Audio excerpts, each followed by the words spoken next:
gatekeeper to keep me halfway. Hello, this is Dean Pozzi and Gemma Pozzi.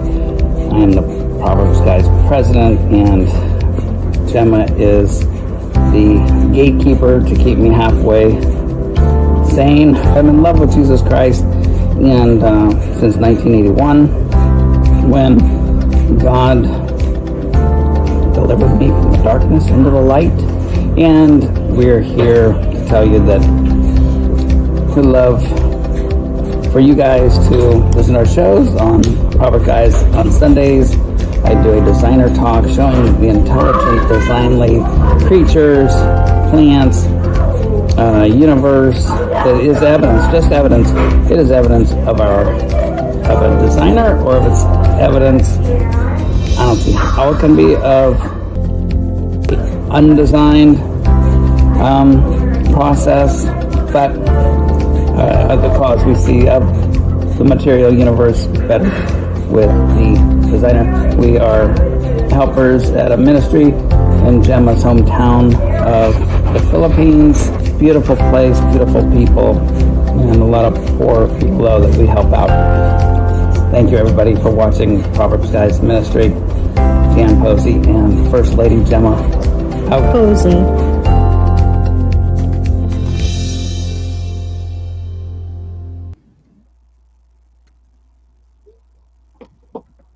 Welcome all. Let's see if we can get rid of that thing off the screen. And I think I am a little late today, but was out. I had probably about another hour of work I could have done in the nursery. Just awesome place and plants and life, and did a couple of videos. Hopefully I can get them up there as we're talking and chatting. And welcome Rich, my right hand man, as we do this thing. He will most likely. Where's the president? Can you hear me? It's showing I'm blank in the studio. It's your little universe picture. There you be. Oh, good. You can tell a couple of guys have been did a little work today. Ain't ashamed of the ape look. Is your volume low? I don't know on this. It sounds a little low to me. Maybe. I guess I had my microphone covered with the thing. How's it sound now? That sounds better. Okay.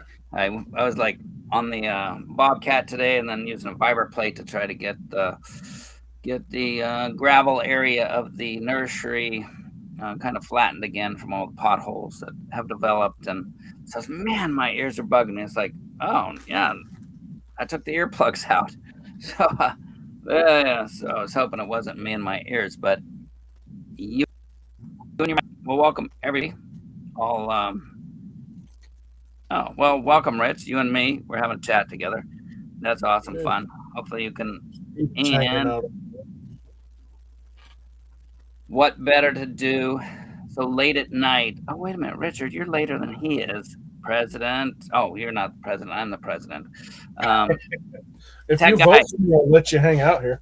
Tech guy, get in here. Actually, not you. The tech guy's wife, because we need some sanity in here. Anyhow, and Stephen won't help that part of it. We just love Krista. Very hard worker, man. And what she does for us. So, this week Rich and I were talking about the wonders of God's creation, and we got the universe, which is this micro art piece of just looks like infinite and almost infinite magnitude where we're concerned, but of course it is not. We do believe that there's an end of it. But then we're talking to then just how biology is so cool, life, how complex it is, and organized complexity. Now, we can say the lottery is complex, even if it wasn't designed. You can say, "Oh, yeah, it's a chance game," and it seems complex when you throw out the little dice or whatever they do. And but that's not what we're talking about. We're talking about information inside every cell, information in the theories that the materialistic theories that would be kind of hard for the universe to be in existence if it wasn't for them. And that through time, mm, a law seems like a lawgiver should be there unless it is so simple and that it is so changeable. But the laws seem to be pretty well concrete foundations of the universe. Laws and principles and complexity and language inside cells and what we see, the mathematical patterns, then of course in the inside the cell, it just makes the universe and biology look crazy. The macro kind of life forms, like the mammals, like the fully formed um, plants and that stuff, inside one cell is just crazy. And here at Proverbs, we of course we believe in God creating this in 6 literal days, and a day that He just I might be called a heretic, but I don't think He rested on the seventh day, as we need rest as humans. I don't think He's like, oh man, I'm so tired, man. Especially watching Adam name all those animals. I just got to go take a nap. Because actually, Isaiah, no, not Isaiah, uh, where Elijah was fighting the 400 prophets, whatever book that's in. And, he was joking with their gods that, yeah, your gods probably took a hike. He's probably napping. That's why they're not, your gods are not answering you. Baal is probably, in my modern terms, he's probably in the bathroom, and he can't hear you. But we know that our God, the only God that is makes sense, is a God that is outside time, space, and matter, and is too complex himself in effect of his knowledge, his being encompassing everything. And that's where I will. Oh, newsflash! Mark this one, atheist. I agree with you. Men have made all kinds of deities, and you can tell that because they're formable. Back to the thing of even like the making of idols. Oh, those were little gods hanging out there. Then you got Caesar. He was a god. Pharaoh. They were gods. Like no god you would think of, because all those guys died. They were not anything that hot. And then, so I agree with you guys. Man has made thousands of gods, except one that's unmakeable, has Revelation 66 books, written over 1,500 years by 45 or so different people on 3 different continents, different social, economic, physical age, physical appearance. Come on, guys. Come on. You guys are stretching it. And anyway, so we're here just to give evidence of what we have out there. And just because you want to deny that evidence, and again, newsflash, I believe there is evidence for no God. What you guys give is evidence. Well, you don't see him. Well, that's evidence that there's no God. But is it good evidence? I would say no. Oh, you love this one too, I'm sure, Richard. It's like, well, there's bad design. We said that 2 weeks ago with the giraffe. We showed the awesome design of a giraffe, even down to the neck having little shutoffs. So when he's standing up straight, the blood has to pump. He's got this huge heart, this blood pressure. The Mr.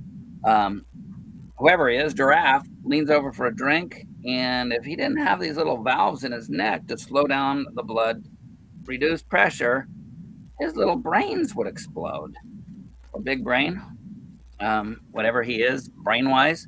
And then so it's like, oh, well, there's one nerve that goes down and comes back up to the brain. So that's bad design. And it's like, oh my gosh. And we went into that with the space shuttle. And you're going to correct me because what was wrong with it is that this space shuttle, the one that crashed, that the Challenger or whichever one that was, it crashed. It that wasn't designed at all because it had a bad design in it in the heat shield, right? Or do you remember, Richard? No, I remember like the two times it exploded. One was a faulty O-ring, and they blame launching it at cold weathers for some of that. But bad design, caused the lives of 7 people. So And then it wasn't bad design. It couldn't be designed because if there is something that appears like bad design to me, it means that nothing is designed.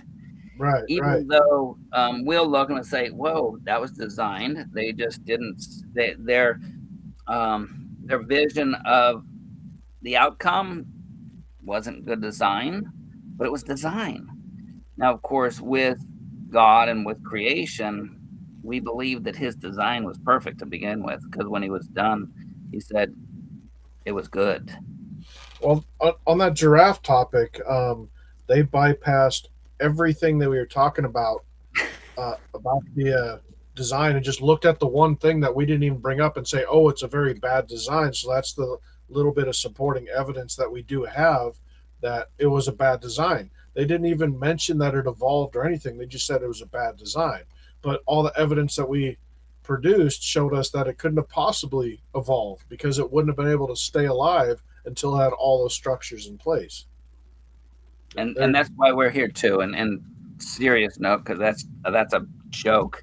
Because again, with their argument, Richard, Space Shuttle has zero design. It could not have been designed because that awesome spaceship, even though it might not have got out in space. Anyway, I won't go there. Sorry, I didn't say that. And but give that the giraffe was not designed, and there's not a designer because you don't know why something was designed in 2026. It's bad design. So you have to go that then. And what do we have to look at? For the cause of something with their statement. If there's any bad design, even no matter how complex even that bad design is, because that nerve thing, come on, how do you get a nerve going? How do you, through chance? So got to get my terminology right, because I know it. I mean, what I'm saying is exactly what evolutionists say. I just say it awkwardly. So undesigned. Okay, that's it. Undirected mutations, which to me is chance, but they get into that's not. That's what I imagine in my head when I say unguided, undirected. It's happened by chance. So anyway, and so you look at that and it's like, you guys are messing big time, because you don't have those unguided mutation mechanism. Because even if you believe, and we do, you've got better whiskers than I do, better mustache, beard. So yeah, there's changes. We believe in change over time. The micro evolution type of things, even some probably through mutations.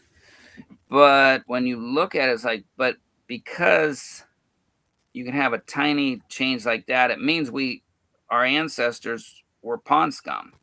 That doesn't follow. That is not logical, scientific progression. Sorry, guys. And so that's why we're here. We're just giving evidence. And two, the novel predictions in the scripture, that if you acknowledge your sinfulness, and one atheist, and he did say, when I said that he's 95% perfect. Okay, so he's the closest. Nobody ever, even some of the most prideful guys, oh no, I'm not perfect. They have their own standard. Now they say it again more evidence out there. We have standards inside our brains. Was it directed? Because it is pretty well organized in the brain. Is it a directed by a creator or just undirected by chance getting together of chemicals? So anyway, that's why we're Getting here. back to the nerves that you were talking about earlier, not only would the brain need to be in development, everything would need to connect perfectly for the nerve system to actually work. I mean, just the pain receptors, for example, and then if you lose those nerves or sever it, there's potential paralysis and stuff like that. I don't know a lot about nerves, but I just don't see how it could possibly, evolve over chance. I mean, it's just too complex of a thing. A surgeon can't even put it back together. We barely They're know not together. Nerves are not together. There are a bunch of little. We did a video on that before, and you guys can look up because unlike the blood vessels, which have to be a total connected tube, and nerves, they're like they're not connected. They're just a chain without anything connecting it, and then it's the impulse, and that's what drives the electrical impulses from a certain area to the brain, and it's just little electrical sparks going through. It's like what? And so, guys, come on, you got to say that. And you know what? I figured out my problem. You guys all know my problem, but I see these cool videos. I save them, but it's on my phone, and that's a different account. And so I got all these cool ones. And so Can you we and try I, to look one up for you? well, I got one here. Because again, we want to see the, you know, your picture there, that the vastness of the night sky, the the seemingly endless amount of stars, a trillion stars. Come on, guys, that's a lot of heat out there. And well, let's see this one. This one is and then you had a cool one that sounded.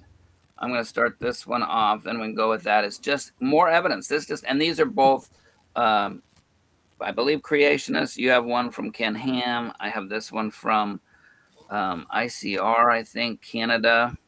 But again, we can't believe these. No, these are just evidence, people. So don't listen to their, just like when I like to usually use atheist biology. And so just like I tell you guys, like, don't listen to them. It's like, wow, this animal figured out how to do that. It's like, no, an animal doesn't figure out it needs, like there's one really awesome. It's a bird, little 3-pound bird that can make a mound of stuff.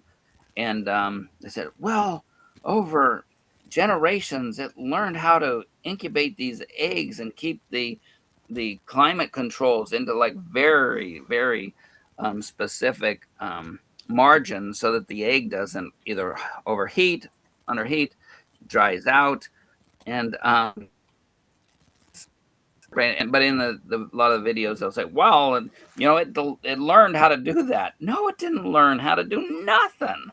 So don't use creationist terminology if you're pushing godless, random, undirected stuff.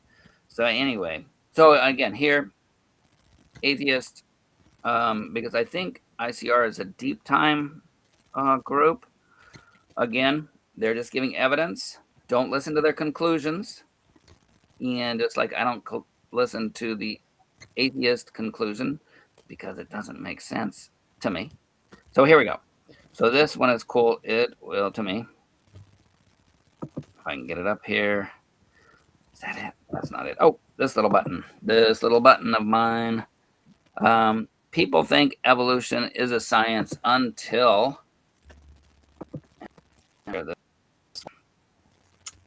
Here we go. Let me start it then. Good. Are we looking good there?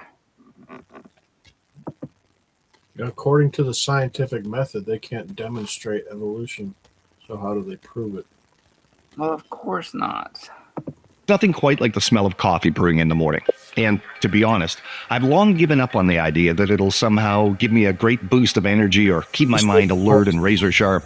It's more like liquid comfort food at this point, just part of my daily routine, but one that gets me up and keeps me going throughout the day. Yes, it's plenty. However, what's truly amazing is what actually does provide the energy that we need to function on a day-to-day basis. Something that lies within our cells and produces an important molecule found in all life forms, which provides the vitality or fuel living things need. A powerful substance called ATP.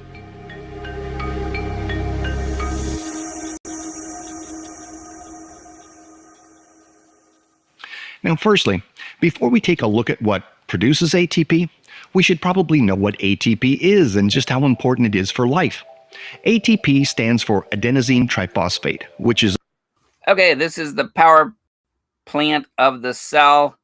There, I can't remember. I was just looking at the cell. Oh, that was on the other picture, showing the cell. And we see it, usually because they simplify it. They'll show just one little teeny section and one little mechanism or machine, or the microtubules with a little motor protein, but the cell is pretty stuffed already. And this is what powers it. I sure believe a high energy compound considered to be the universal life currency of biological energy.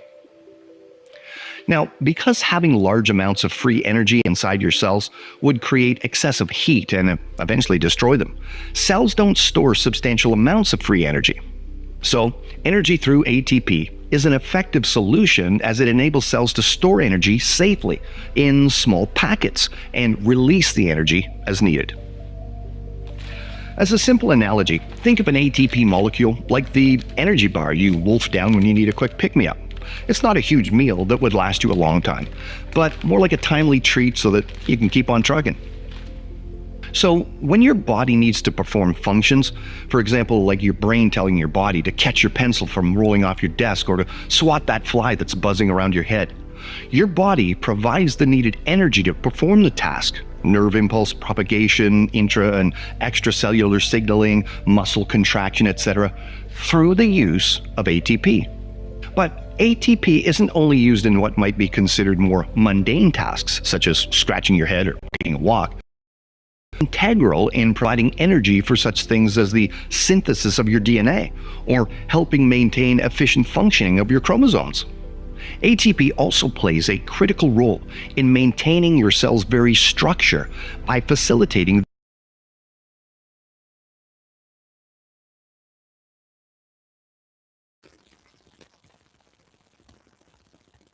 Dan, did you pause it, or is that my internet that's out?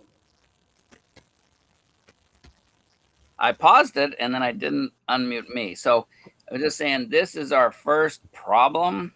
Probably not the first I should say. So again, here's a diagram of inside a cell, which is very basic, not at all, but it is showing the power plants and what they're looking for. But the cell is packed. But again, he started talking, maybe he'll talk more on the proteins and excuse me, wow. I'm going to suck down some honey, give me a little energy. But on this, so we have these power plants. Do a designer talk on the bee one of these days. Oh my gosh, there's so much evidence that points to an intelligent designer. So we got this, and the little power plant in the cell is still has its instructions in the DNA, but the power plant, the whatever these called, well, we'll go back into it. Forget it. Sorry, I'm choking at the time. But anyway, my point is that the DNA has the instructions to build the power plant, but the cell needs the power plant to power the cell. So as designers, creators, you as an engineer minded person, you know, I'm coming up some roadblocks here that no intelligent humans, scientists, people can figure this out, because that in itself is quite a roadblock. It's like saying you can build a road with bulldozers and excavators without using any diesel fuel. It doesn't work. Exactly. And so people, we're here because we want to. I'm still got the thing out there is I want to build a trilobite. They're so cool. We have DNA records. We have all the parts. Why can't we do that? Why can't we create a living trilobite? And I'm not even talking about the complex, complex eyes, the compound eyes, even the ones that had no eyes. We can always draw them on with a pencil or a piece of something for eyes. But, dude, we can't do it because of the specified complexity, not the complexity we find in a snowflake, not the complexity we see in the patterns in the sand. Complex patterns, but there's no complex information behind them. So let's go. Let's try. Maybe this guy answers, because I've never heard anybody yet answer which came first and how could this evolve. Of course, these guys are intelligent design proponents, but let's go. I'm sure we're gonna have some of our friends here explain to us how you could design our plant of the cell and not have power, or where'd the power come to, and that's supposed to be simpler life. Let's go here. The assembly of the cytoskeletal components, which, as it sounds, is basically the framework or skeleton of each individual cell. A network of protein filaments and microtubules in the cytoplasm that controls the cell's shape, maintains intracellular organization, and is involved in cell movement. And luckily for me anyway, we don't have to pay attention to any of this mind-blowingly sophisticated coordination of processes that are constantly going on inside us, because it all happens automatically. However, all of these ongoing processes, as well as several other associated reactions, create a high demand for ATP in your body. So, what's producing all of these high-impact energy packets, so to speak?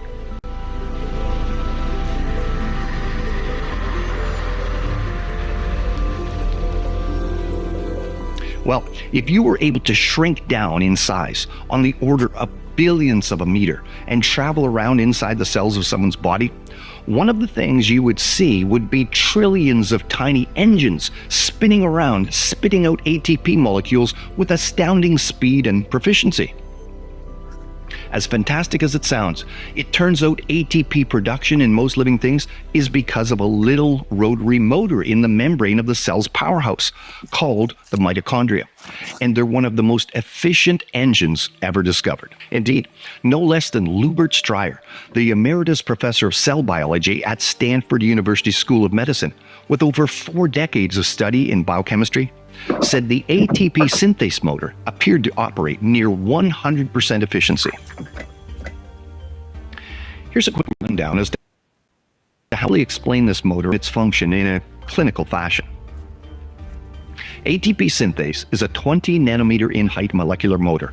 1 nanometer is 1,000 millionth of a meter, that turns in response to incoming protons at well over 1,000 RPM.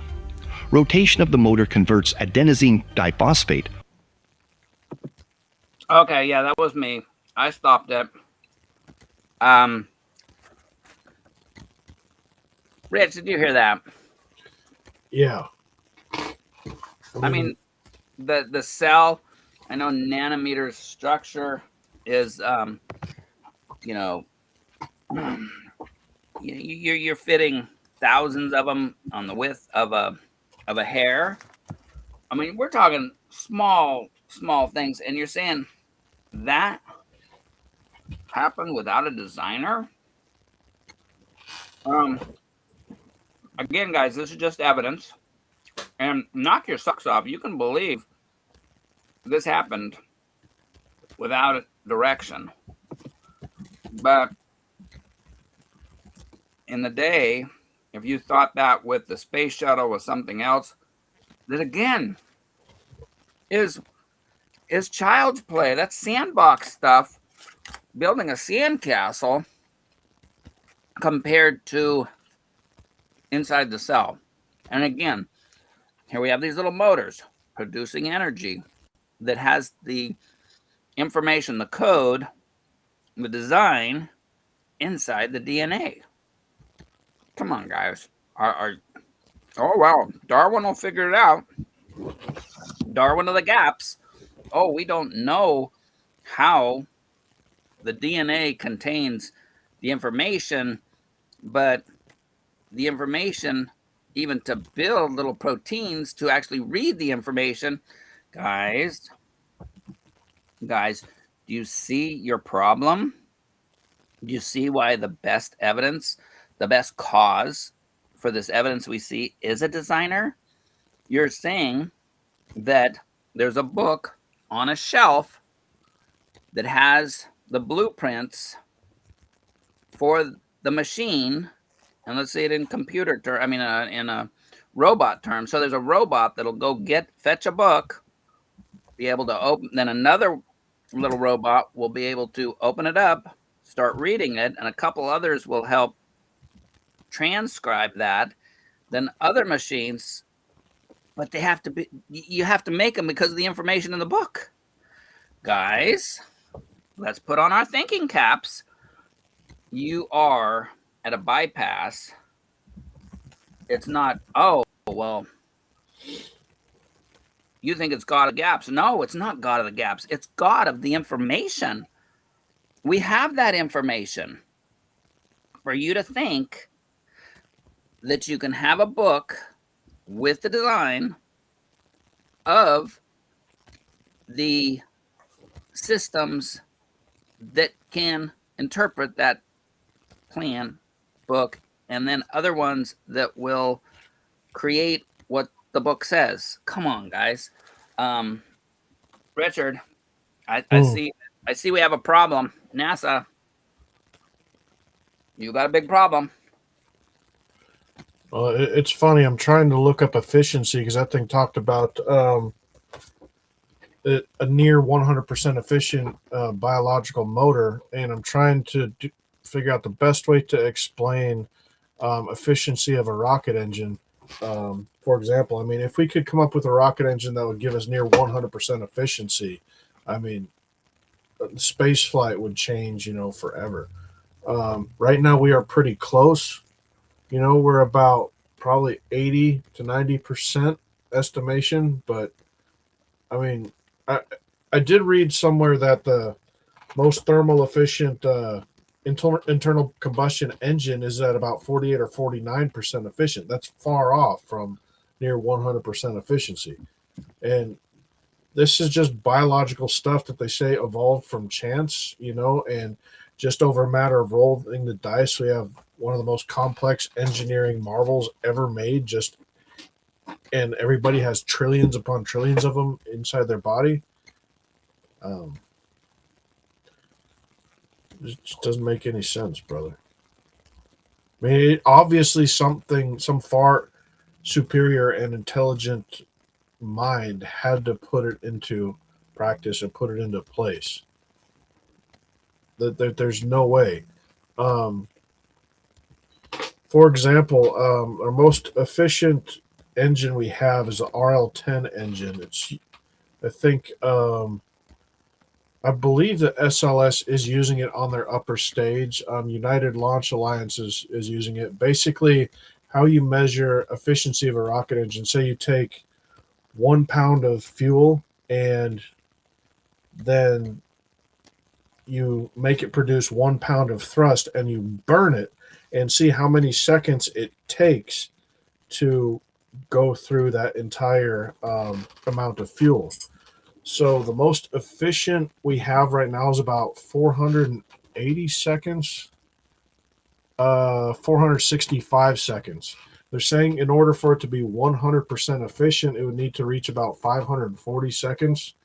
So, yeah, we're probably what, about 75%, 80 percentile to efficiency, and that's the best we've got. And there's some of the most intelligent minds designing these things on the planet, and we can't even come close. And they say it just randomly happened. Well, yeah, And, because as building things, we have, and especially engines, you have heat loss, you have friction, you have things that are keeping that energy, taking away from the production of the energy used. But look at this. So we got Exactly. a meter. For my mind, meter's about 3 feet. Yeah. And you divide that into a million little sections, and then you take just 1,000 of those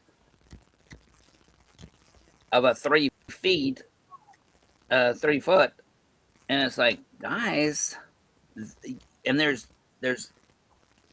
millions of these things. Well, there's what, 40 million cells in a human body, million, billion. The numbers are astronomical. Even if this sucker was the size of an elephant, that's still complex. That is still, guys, and this is why we're here, because when I see this, when I see the specified information and the awesomeness of the creation, guys, I mean, if I was the God of the universe and you were just so willfully ignorant and then go your own way against what I know you should, you guys say you don't believe, you don't deserve, you're asking for it. Your every second of the day is like, please keep me separated from you, God. So, and this way, we're here. We're like warning you. Novel prediction Bible is real quick. Hey, Dan, real quick. I'd like to clarify, why these people deserve hell, since you're going to bring it up, because a lot of people don't. Like, I was a Christian for probably 10 or 15 years before I really understood why Christ's sacrifice is necessary, right? And God can't have sin in his presence, and just our act of sin is what keeps us separated. Like, perfect example, like, let's just go through some of the 10 commandments. If that's God's law, right? Have you ever, thou shalt not bear false witness, tell a lie, right? I'm guilty of that. I've done that in my past. Have you ever stolen anything? Doesn't matter the size, pencil, paperclip. It's just taking something that doesn't belong to you. If you ever blaspheme the name of God, that's one of it. Thou shalt not take the Lord's name in vain. Basically, you're taking the creator of the universe and taking his name and replacing it with a word of filth. Would you do that to your grandmother or your mom? Probably not, right? And this one got me, probably gets most men on the planet. Jesus said in old, thou shalt not commit adultery. But I say unto you, if you ever look at a woman and lust after her, you have already committed adultery with her within your own heart. So that's just 4 of them. Let's just look at it. So if you've admitted guilt to any of those, either a lying, thieving, blasphemous, adulterer at heart, you're guilty. And if you were to face God on Judgment Day, God forbid, you get in a car crash tomorrow. I mean, there are rednecks that drive around everywhere. The roads are dangerous. People are looking at their cell phones. It could happen at any moment. Everybody's going to die. It's one of the guaranteed things of life in this world is you're going to die. And you're going to face God on Judgment Day. And if he judged you by those standards, would he find you innocent or guilty? By your own admission, you're guilty, right? But imagine, so this is where Christ comes into play. Imagine going into a courtroom, right? And the judge finds you guilty of, doing 55 through a blind children's convention, right? There's signs posted everywhere. We have 20 credible witnesses that found you guilty. We have tons of video footage, blah, blah, blah. Like, there is no doubt you're guilty. Just before he slams his gavel down on the desk, somebody you don't even know steps in and says, I'm going to take care of that fine. I'm going to go do his jail time, turn him loose. That's what Christ did for us. Let me put that into perspective. Any of you guys listening, how many of you have children? How many of you would you take that child and nail him to a tree for somebody who wants to mock and spit in your face and doesn't care to know you? That's what God did for us. Talk about unconditional love. The Bible says no greater love is there than he who lays his life down for his friend. That guy was brutally beaten beyond recognition. You couldn't even tell it was him. Then they nailed him to a cross where he just hung there to die, and he didn't do anything wrong, and we put him there. And then that's the importance of the Bible teaching that Jesus Christ is God, because and that's where I have an issue with the people who disbelieve the deity of Christ, because okay, that's easy for God to send his son, even though he loved his son and everything, but and I love my son, but would you nail your son to a tree? I mean, maybe as a teenager you might, but never mind. All jokes aside. No, and because again, that would hurt me mentally. But if Jesus Christ is God, God hurt mentally, the spiritual, and physically, taking on the death. So it's and especially you look at some of the religions of the world. One we're actually, as a nation, fighting that they think their daughters and women are less valuable than the cows. And throughout history, people have thrown the Roman days. They would the man had the ability, that baby looks like it's got blue eyes instead of my brown eyes, or whatever it was. I'm gonna go throw it out in the woods and let it die. And so throughout history, people have not cared. And I'm type of person too, is that it would hurt, but I wouldn't be responsible for having that happen to him. I would go walk into it, and that's how we can't comprehend. All we know is the Bible says that God, Jesus is God, the Father is God, and the Holy Spirit's God, but there's only one God. And so again, that is just evidence that this is not a man-made God, because that's why you have the Mormons, Jehovah's Witness, Muslims, that is oh no, that doesn't make sense that God could be three. That has to either be polytheism, there's three gods, or whatever. But that's why it doesn't make sense in a human physical knowledge wise. And so again, no, 1,000 millionth of a meter, and say that real fast, and it's okay, I don't understand, because that meter, it's about, I just now, after being in the Philippines, starting to figure that out, because I had to use it. Here I would just ignore it. But that is a little teeny motor. Come on, guys, it's on the come on. And there's millions, billions out there, and the instruction for those little motors are in the DNA that needs the motors to power them to be able to be read. Come on, guys. That is not God of the gaps. We know that. You who believes one day Darwinists will figure it out, neo-Darwinists will figure it out, some scientist will figure it out. That's God of that's the science of the gaps, but we know what it is. Anyway, let's do more of this. This is crazy. Wondering what happens or ADP molecules into adenosine triphosphate, ATP molecules, the cell's fuel. However, their obvious amazement at the nanotechnology they are observing within living things is revealed in rather gushing quotes, well, for scientists anyway, from those doing research on those motors. Rather than starting from scratch to invent a nanomotor, scientists and engineers at the University of Michigan are looking at these self-assembled, ultra-efficient, incredibly small, natural motors that exist all around us and within us. The blueprints and operating instructions for them are contained within DNA. These things are machines, says Michael Meyer, an assistant professor of chemical and biomedical engineering. It would be amazing to figure out how to make them. Now, although some anaerobic bacteria don't use ATP synthase to manufacture ATP, they do have ATP synthase motors and use them to pump protons out of their cytoplasm to maintain pH balance instead. Otherwise, they'd die. So, ATP synthase motors are a requirement for all known life forms.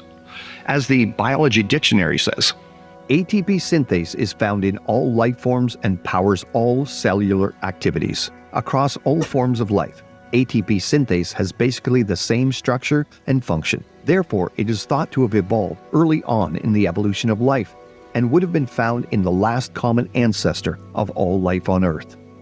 So what's the big takeaway here? Well, it's this. The so-called simplest living things we've ever observed have this incredible level of technological biological complexity. So there's no such thing as a simple living thing. From what we've observed, these motors have been around since life began. And you can believe there must have been something simpler before they existed, but you'd believe it on faith, not observable fact. Wow, that's what we've been preaching here, and this might have been one of the places that I heard it first, but it's out there, nothing original. That you look at that, and it's like, oh well, we can figure it out. Science this. Oh, it happened this way. Again, you look at that, and it was. Thank you for this show, and my atheist friends who told me, no. Is that Luca? The last common, last or first, whoever we're all related to. That wasn't the first life. That everybody was related to in their theory. They're saying, no, that was the first complex. Claude, did I give you a link out there? But he just jumped in. Oh, good. But you look at that, it's like, what? There was stuff before that alive that we aren't related to? I don't quite get that. So we have a common ancestor, they tell us, but that common ancestor had ancestors. So how we are not related to that first one, the first life that popped out? Oh, because we don't have simple life. So again, like the guy here in the video said, is that you have to believe on faith that there was simpler life without the parts needed in the definition of life. Crazy stuff. Where are we?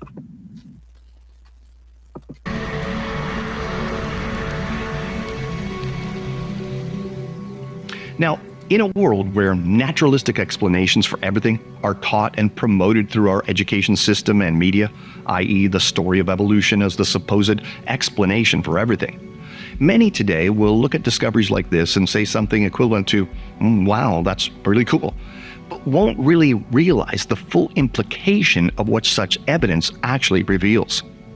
The Bible describes it this way. For his invisible attributes, namely his eternal power and divine nature, have been clearly perceived ever since the creation of the world in the things that have been made, so that they are without excuse. Scripture makes it clear. Such evidence is proof of our Creator. Yet people have been so conditioned to view everything found in nature materialistically that most people shrug off such incredibly sophisticated designs as simply being brought about through millions of years of evolution, rather than truly comprehending what's staring them plainly in the face. It's as if there's a disconnect in their reactions between last Tuesday when they visited their brother-in-law, drooling over his 1970 Barracuda with a 446 pack and marveling at its amazing intricacy and architecture. Then later on in the day, watching a program on Discovery Channel featuring magnificently designed creatures with similar component parts, gears, motors, etc., but at a far more sophisticated microscopic level, and simply shrugging it off as a product of random chance processes. Such is the power of authority figures repeating the story of evolution over and over again in lockstep. People become convinced of the grand narrative without truly thinking it through critically. However, it wasn't always this way, even for the materialists themselves.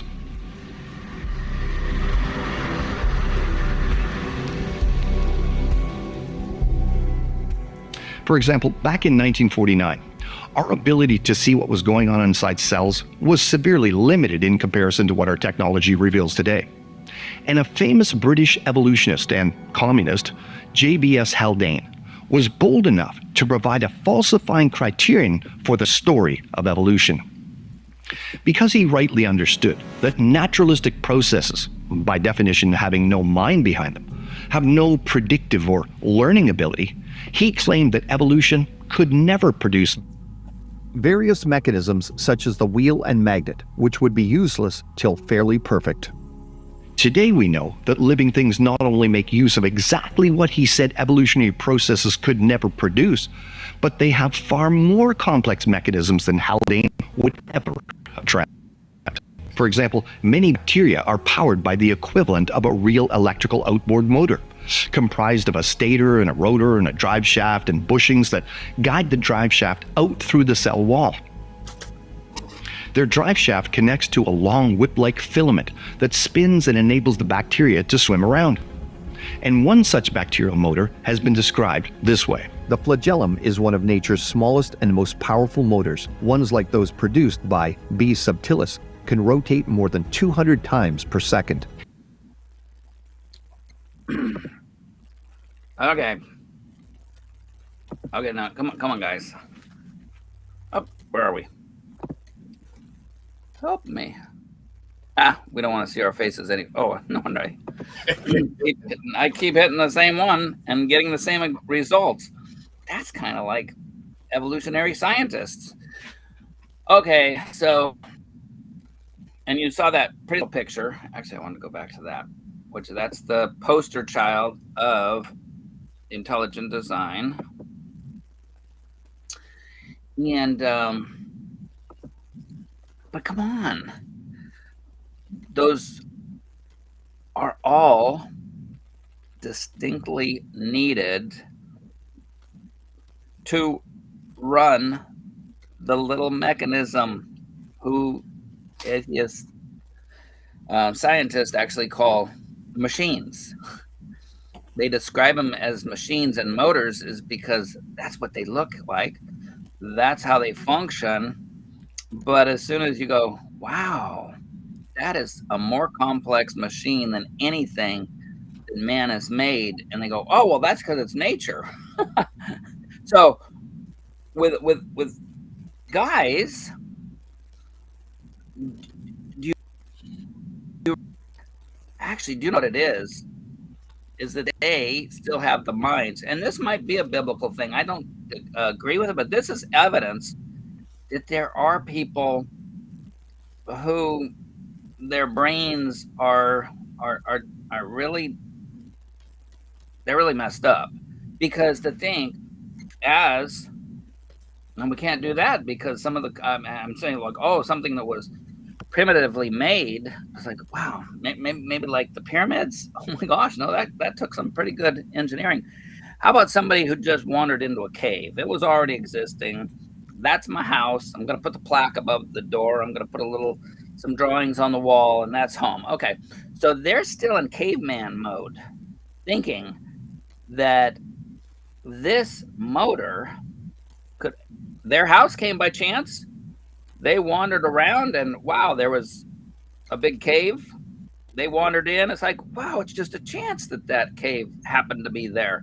And they're in that mind frame that this motor, sure, that could happen by chance. Dudes, you're caveman brains. And now we're even knowing that the cavemen probably were humans. And then, wow, where do we see that in a historical document? Those who rejected the creator. So we shouldn't be surprised that people who reject the Creator today don't think any have any more intelligence than somebody that we, as you, maybe, I don't know if you as a kid, but the Neanderthals, it's like they were ignorant people. They didn't, they were not quite human. And now we found out through time, it's like we have their DNA, so they must have been human. They interbred. You can only do that if you're the same species, right? So biology tells us. But look at this motor, and it's got all these parts that have to be installed at the same time. Could you imagine if there was just the hole in the cell wall that this machine is going through, the little motor? How about if the hole came first? Sorry, your cell's insides are outsides now. So even that, this had to be created. It had to be made in a specific manner. And you see all the little green stuff. It looks like little trees and little blue lines there. Of course, there's no color in the cell, but that's just the cell wall of the little guy. And all the cotton, they got a bunch of cotton balls inside, and it looks like a lavendery berry in there and all that. That's all little machines. And again, they used to think, oh, there's so much junk. No, because then you might need something to repair that cell. The instructions, which are in the nucleus, they make the little microtubules, which they thought used to be just structure, which it helps, but they're little highways, so that they create themselves. There's some kind of organizing principle from the nucleus to get something that is needed, say that needed to repair this or to work on it. And you have little motor proteins. You've seen those? Those are so cute because they make them cartoony, like but they're fast. They're like running. As guys, come on now. You really, Claude, get in here so you can explain this to us, because, oh, that's right. Claude, you don't have to come in. I'll just quote you. Do you go to a doctor when you need healing and stuff, or I go to the scientist when I want to know about it? Now, Claude, the body naturally heal itself. Well, and plus sometimes though it's good to have somebody sew it up. But Claude, you're over in Asia. Why don't you go to some of the experts over there that they poke you, prod you back in the day? Was it George Washington, that died because they were blooding him? Got to get that poison out of your body. You got to take some of that blood out. I believe it was Washington. It could have been somebody else because he had the bloodletting. It was him. You know what? I'm really curious. When we advance technology a little further and get an even better microscope, what we're going to find when we look into these things, I mean, we're starting to see all this stuff with the cell right now. What happens when we look even smaller? We're just going to find more and more mysterious stuff down there. And that's why that's why we're here. That's why I keep talking with Claude and others, is because, dudes, when we were young, Claude and I were young, they thought the cell was just jelly. They thought Miller-Urey's experiment, which, Claude was like, whoa, that proved life could come from non-life. And then we figured out, oh, wait a minute. We get, again, like you say, more sophisticated equipment. And it's like, oh, well, now we know that life could happen simply. And it's like, no, oppositeville. The weather, and like you with the stars and love of the universe and all that stuff, the farther we look out and the farther we look in, the complexity. Come on, guys, to think that's chance? No, come on. And that's why we're, because you're asking to be separated from a loving God if you're going to stay in Maggotville. And that's what we are. Go ahead, Rich. I've got a challenge for every atheist out there. I've said this many times. If you want to disprove the necessity or the existence of God, simply add and take away from the universe. It's just that easy. Put brand new matter, brand new photons, brand new energy, or take away from it. Don't just burn a piece of paper and say, look, I took away from it. It transferred into another form of energy. Completely remove that energy or matter from the universe. Not possible. Not physically possible. I mean, make a cell from scratch, make dirt from scratch, don't even, I mean, you don't even need to go to the complexity of a cell. I mean, just start with a speck of dust, you know. Oh, good. So Claude is here to explain to us how all this works, and I'm not going to take his excuse that we got to listen to authority. Claude, welcome. A new picture. Well, how are you? Good. Long time. I was almost on time. Well, that's very good because I was late. Typical. So I don't know. Now, according to Brahma and the Hindu scriptures, Brahma, I think, made the world. I don't believe it, but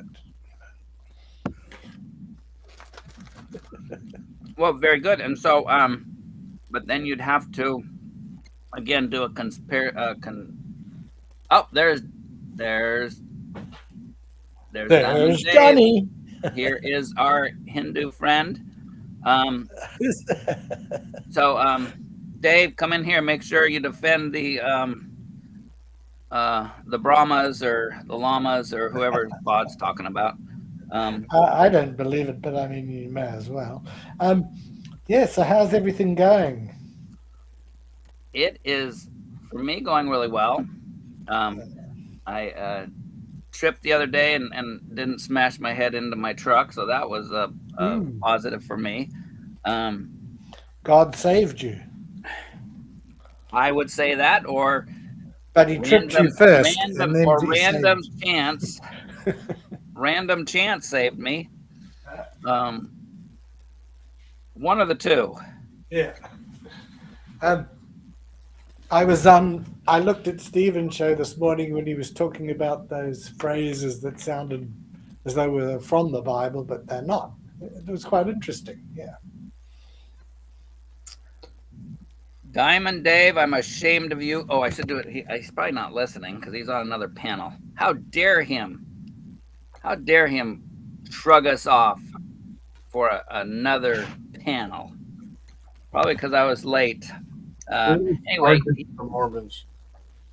He's what? He likes arguing with the Mormons. I know. I think we're too tame for him. We don't argue enough. No, he's really a thoughtful guy. I'm liking him because there's a lot about Hinduism, which Claude, you would find interesting, I think, but that a lot of depth I didn't know. I did know that the Buddha was raised Hindu and then got more enlightenment because he didn't want to be reincarnated into a poor person. Oh, really? Oh. Yeah, that's the Buddhist story. Of course, none of it's true. They stick to it. Well, no, I do believe that there was a guy that could have been. I mean, I don't know. I never met him, but he wasn't a god. You know. No, he didn't even say he was a god. He said that you could skip the reincarnation stuff if you lived a certain way. And then again, the neatest thing with Diamond Dave, he said, like, whether it's Hindu or the Buddhist, there's many different flavors, kind of like Christianity. What must you do to be reincarnated as a Christian? Dang, you must have been really bad. You must have been at the level of Claude to come back as a Christian if you're reincarnated. Must have been really a bad person to be reincarnated to a Christian. Yes, the Claude is a very, very bad man. I think you're a very good man. That's what But that's why we can talk and whatnot, is because you're not trying to follow Christianity. So why would I judge you as a Christian? It'd be like judging me as a communist. Like, Dan's the worst communist out there. It's like, I used to think so, you thought I was the worst communist? Oh, yes. Yeah. So Giving to the poor, all that sort of thing. yeah, we're not supposed to do that. We're supposed to let the government do it. Uncle Z or X or whoever he is, he's supposed to be in charge of giving to the poor. He sure does give a lot to the poor in China. A lot of pollution, a lot of all that good stuff. But I can't say anything because, wow, some of those confessing Christians back in the day, and even still today, there's some pretty China's not communist. It's a capitalist country, really. well, now, yeah, they had to switch when good old Mao died, and they Well, figured it was out never really, there were always the people getting everything, and there were always the people that did all the work, Yeah. Would you just call that exploitation? Like the Well, if you're getting paid a fair wage, no, it's not exploitation. I don't think in China are they paid a fair wage? Probably nowadays, but Okay. yeah, in years gone by, no. That'll probably be their demise because like that they're seeing that the government is exploiting them in the fact that there's no freedom in this fact of you're going to do this because I tell you what to do, and if you say anything bad against me, you're out of here. Kind of like the Christianity in the Dark Ages. Probably why it was the Dark Ages. You don't believe in Jesus Christ, I'm going to put you on a rack until you say you do. And we know how that turned out. A lot of confessing Christians in Europe.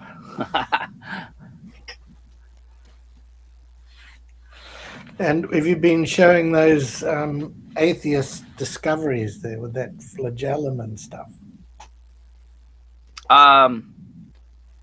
Which ones were those? Well, all that about the motor and the rotor and the flagellum, that was all discovered by scientists. Yeah. Oh, I thought you said something about atheists. Well, yeah. Atheist scientists, they weren't Christian ones, that's for sure. You don't think there's any theist scientists? No, there are a few, about 2%, but they haven't made the great discoveries, no. Well, we've talked about Dr. Torres, and what's he discovered? Discovered? He didn't discover the flagellum. He didn't map the human genome. The one that I like is Francis Collins. He mapped the human genome. Oh, well, he's a theist, though. He is. Yeah. And so he believes in a creator. He believes in Christianity, full stop. But he doesn't believe, he does believe in evolution and the old Earth. He doesn't, swallow the 6,000-year-old Earth sort of stuff. So you know more about him than I do. So he does believe anything? Well, yeah, but if he did, it's through, he doesn't believe in intelligent design, but yeah, he believes God is behind everything. So he would be a theistic evolutionist. Okay, so that he would say that evolution was God set that in motion. Okay, so then even... But like Kent think that's a heresy. He thinks that's terrible. Well, yeah, it's getting there. Of course, here on we believe in the fundamentals of Christianity on Proverbs, guys, that Jesus Christ died for our sins, died for our imperfections by coming, living, dying, and so with our belief in that, he takes away the penalty of our sin. But yeah, so if Collins believes that, that's what makes somebody a child of God. And then if he thinks, though, that God is not in charge, because that's probably a lot of the theist or deep time theists will say God put it into motion, and Dr. Myers, who believes that God in the Cambrian Is that explosion. Austin Powers? Mike Myers. Haha. Yeah, but this was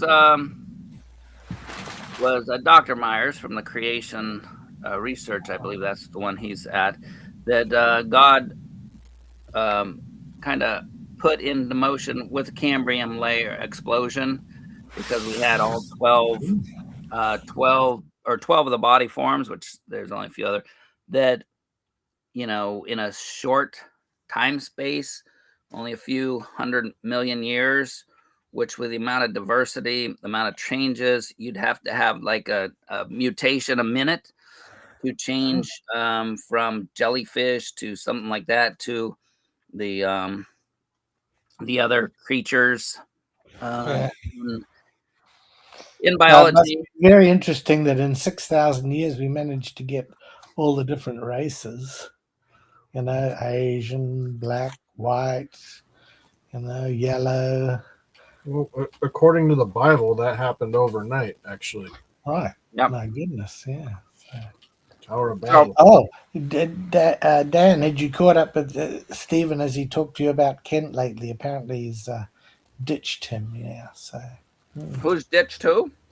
Kent, Stephen is finished with Kent. Oh, I stay out of It's over the Ron Wyatt documentary or something. But I'm very pleased. I actually congratulate. Yeah, I wouldn't say Steven's done with him. He's probably just feeling a little bitter, and I guarantee you he's still going to support him. Just give him some time. All right. That's a pity. I hoped he'd sort of parted company completely. Well, the official stand here at the Proverbs Guys is that we support the preaching of the gospel by Kent. What are you eating? What are you eating, Dan? It's some kind of chicken with some kind of Mexican. You don't even like what you eat. That's funny. I hope that's Bible chicken. Is that Bible chicken? Because Baptists are meant to eat that. Yeah, that's enough for me. Maybe not to eat chicken, but this is not. Well, I'm very jealous. Chicken. This is not a divisive chicken. This is a universalist chicken. Well, I'm very jealous of you having that. Yeah, because at church we had a meeting of parents with kids with youth, and so I lead a study of the sermon, and we go over what the sermon was for the day. So I missed it, but I was able to go down and get a couple plates of my least favorite food, which is Latin food. They put too much spice in it. I don't like it. Is this the stuff that make? Is this the Filipino chicken? Is it that they make? No, no. They put the Richard, you're Hispanic from Mexico. What kind of seasonings do you guys use? Yeah. I'm actually Dutch from Mexico. Where? Yeah. Anyhow, what do they put in? Chili powder. I don't know. Chili powder. Yeah. Somebody, I think, spilled the container of chili powder in this. Not my favorite. It was food hungry. Gemma went to pick up Philip. So I was actually should have left that for him because Gemma will cook up something good for me, but I was just hungry. So sourdough French. What do you think of sourdough French bread, Claude? That had to be, from a creator. Yeah, I do, but I'm trying to avoid bread because it makes me fat. Now, okay, so what do you think now? Didn't you just evolve a skinnier stomach over time? That would be good. But now, Claude, that would be great. I would love it. I thought Europeans. I thought quite the well-rounded individual. Yeah, but I thought we had, the American fatness because of all the junk, the processed wheats. I thought the bread over there, unless what do you do, like eat 4 loaves or something? because I went to the Philippines and I ate like a pig, and I lost 10 pounds. That was like 10 days, 2 weeks. You ate a whole pig. Wow. I felt like a pig. They tried to give me. They had the lechon, and because they were happy we came and we're helping them out. But I kind of like tried to ditch them as much as possible and just stay with my folks, the people. I don't like the uppities, but I put up with you, Claude, even though you were well, like there's a a high guy, prosecutor or something. all right. There's a guy at DAL now married to a Filipino lady. Yeah. I'll be praying for him.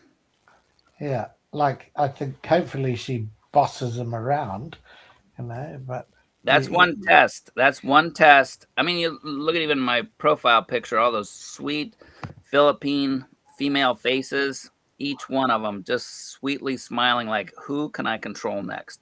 Well, I can remember in your earlier shows, there was always this huge background noise of people having fun, laughing, talking. The whole time you could hardly hear a thing, which is actually quite good in a way. But but it's true, it's a very social family life, I think, from Asia. It really is. And I do like that, to be honest. Not patriotic. No, that's wrong. That's like patriarchal. Yeah, it's not patriarchal and Arctic matriarchal together. That must be somebody from the Arctic that is led by the. I think that's when you're left out in the cold. No, and it's fun. It's and they can't help themselves. They're just mother hens and want to control.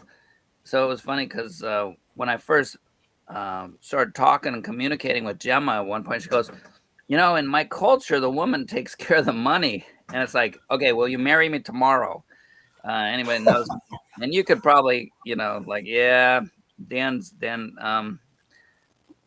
is not too good with organizing stuff, money being one of them. And to my defense, though, I like it to the penny. I would spend an hour figuring out where a penny went. Meanwhile, I'm, not paying bills. So luckily Gemma's here, and she's awesome at that. Oh, that's good. Yes. And then see, it's like, and she's a barrister, so you guys could probably have a interesting chats. Now, you are Lloyd, or were, or are? No, mine's the accountancy field. Oh. I like I'm an investigator. Like you would maybe say auditor, but mine is more on a bigger scale, looking for fraud. So I've been involved in court cases and I've cross-examined, but I'm not a lawyer as such. I'm more the financial side, whereas lawyer is the totally legal side. Yes. So I look for, say you have a big business and there's money disappearing, you could used to be able to hire the clerk to have a look.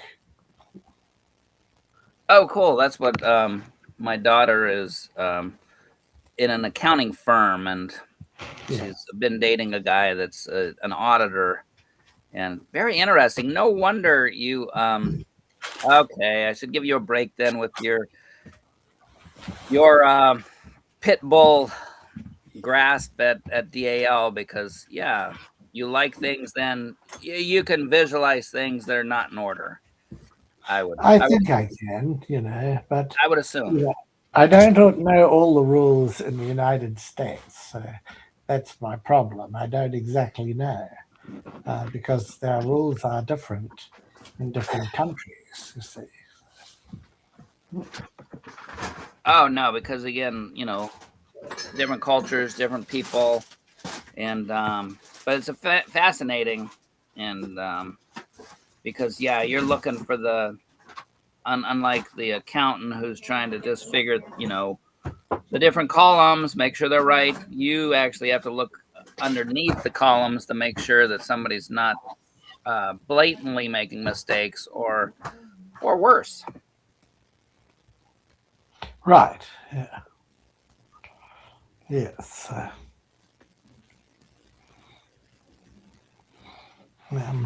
So I'm used to all these different people I regard as crooks, and they come from all walks of life. You know.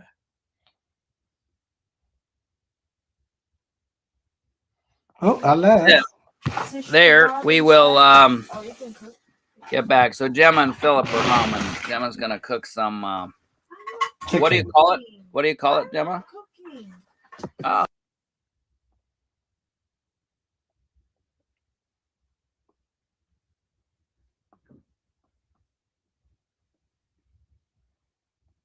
Here, it's a barbecue-like pork stuff she's gonna make for Philip, and we would have because I think I ate too much of that chicken that I really don't like because I was starving. But actually, you guys seen my picture.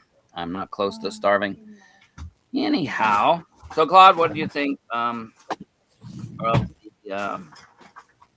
the video we were showing? Yes, but it doesn't mean there's a God. But yeah, no, it's fine. They're very interesting videos. Even the beaver dam was interesting. That one we've moved on from that though. Well, you know, it was they can make them bigger than the Wall of China. Well, they can. Right? Well, that's the thing where now I know why you hounded me. It wasn't a scumbag lawyer. You're just doing what you were trained to do, seeing discrepancies. And you didn't even let me use my excuse that it was Google that told me that. You were right. I should have investigated the scumbag lawyers of YouTube who let untrue things go out on Google. Yeah. That's why I tell everybody we're such good friends, is because we kind of have the same time frame of humor and being able to. That's why I have to keep you around, because there's not too many people now, the younger generation, that I could actually, batter with and like have the slap fights,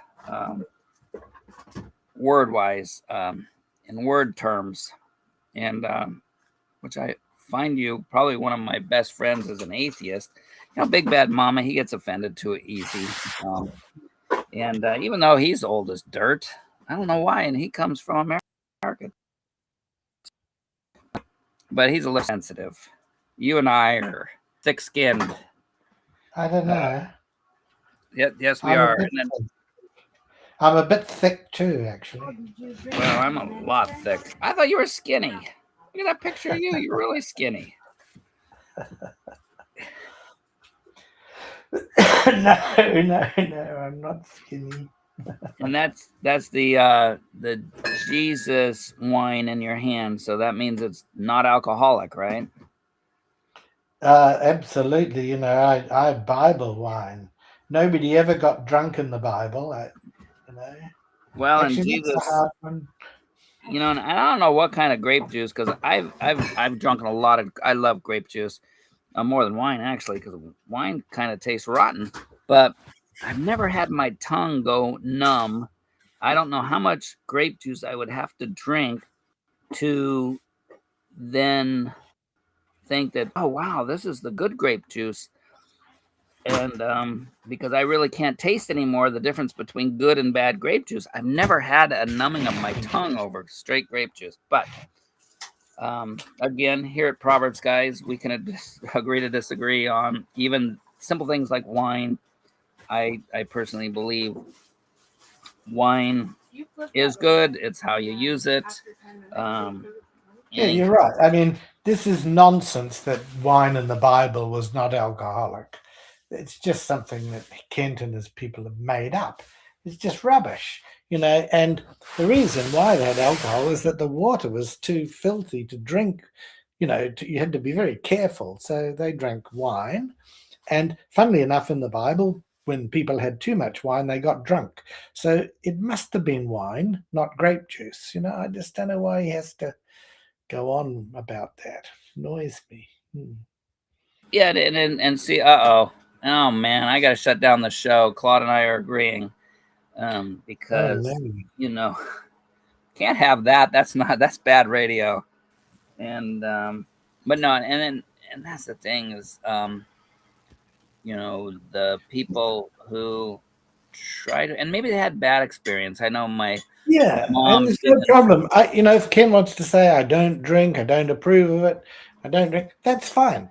But to actually say that in the Bible it was grape juice and they didn't drink wine, that's not right. That's not true. That gets me excited. And then the Apostle Paul, when he said, "I won't even drink wine, so I don't offend a weaker brother," that things that so the translation would be, the Apostle Paul said he would not drink grape juice because he might offend somebody else by him drinking grape juice. Why would you offend anybody if you drank grape juice if it wasn't fermented? And again, especially in our society, I know my mom, she I only saw her drink like a couple times in her life, but she had a dad who, part of the reason he died was alcoholism. And the 30s depression lasted longer because, he liked his alcohol. And so same with my dad's family. And it's just, but you can say abuse of alcohol is bad, just like I know you agree with, I agree with, the Bible agrees with. So I just want it to be marked this spot. Claude agrees with the truth of the Bible. So we're done now. Thank you. Claude is now an alcohol Christian. Anyhow, where were we? Look at that motor again. All those little parts. Oh, this was the one. So then in the discrepancy and the auditor end. So you're believing something, Claude, that the instructions, if you can see the little rotor motor, the instruction for that is in the DNA. And these are just protein parts. But the directions in the DNA will build this thing. But you need proteins that are in the instructions of the DNA to interpret and build. So you see how that kind of that is a discrepancy. If you were auditing a business and they're going, yeah, we got this money here, and it's like, okay, well, where'd it come from? Well, it came from this business over here. But it's like, wait a minute, you need that business over there to generate money over here and money over there to create, it doesn't work, Claude. You can't have instructions in the DNA for the machines that have to build the other machines in the DNA. Right. So that seems to think that scientists are not on the right track. No, they are on the right track. It just that sometimes we can't get our head around the complexities because, I'm not a scientist, you're not a scientist. So we can't be expected. I wasn't brilliant at science at school. I was good at numbers, mathematics, So we all have different strengths. Some people are good at flower arranging. And, I don't sort of expect them to understand all the complexities of science like I don't, and nor mathematics like I don't. Did you understand everything about every business you ever audited? Oh, in the end, yes. Yeah, most things. Maybe in the beginning. The bottom. Yeah, like in the beginning. No. It took a while. It took a lot of digging. Yeah. Yeah. So, and then, but it would be saying like, oh, well, you couldn't be an auditor because you didn't understand the complexity of a certain business. But there's basic things that you can't, like that. You can't have an engine. Oh, like that. We had the plans for a helicopter way back. Was that Michelangelo or one of the artists, one of the smart guys, but they didn't have the material to build that machine because, you know, they had wood and paper and cloth. So, but it's just like this. You I don't know. So how to explain it? Again, as a designer, I make plans to make things, but if I had to, in my plan was the plan for the machines to do this job, but they needed the plans to read the job and make the machine. No, it's like and that's the thing, and that's why we'll keep on pushing this. But this is nothing about not being smart. It's that you can't. You can't. Do you understand what that is, Claude? It's that, see this little motor? The directions and the code to build all this stuff is in the DNA, right? Well, DNA has a code, but it's not like a computer code. I won't even say that. But the instructions for making a protein. Well, that's science. Science, yeah. The DNA is the codes for building. I mean, we just can't say it's so complicated. Oh, God did it. No. So what it is, that's exactly. And so you missed the start of my show. Is that the scientists say the DNA has the instructions for proteins. Okay, but you have to have proteins to read the instructions. So that's not God did it. We know. So it's kind of the opposite. Science saying, well, we'll figure it out. How do you figure out that the DNA has the plans, but you have to have to build proteins, but you have to have a protein to read and build proteins? It's a possibility. It is not, oh, we'll figure it out. See what I'm saying, Claude?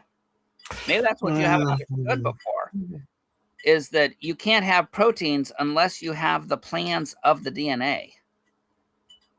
Okay, that's the instructions.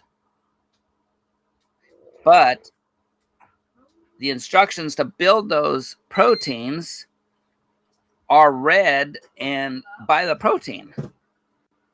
So you can't have a protein without reading the DNA, but you can't have DNA because the protein builds the DNA.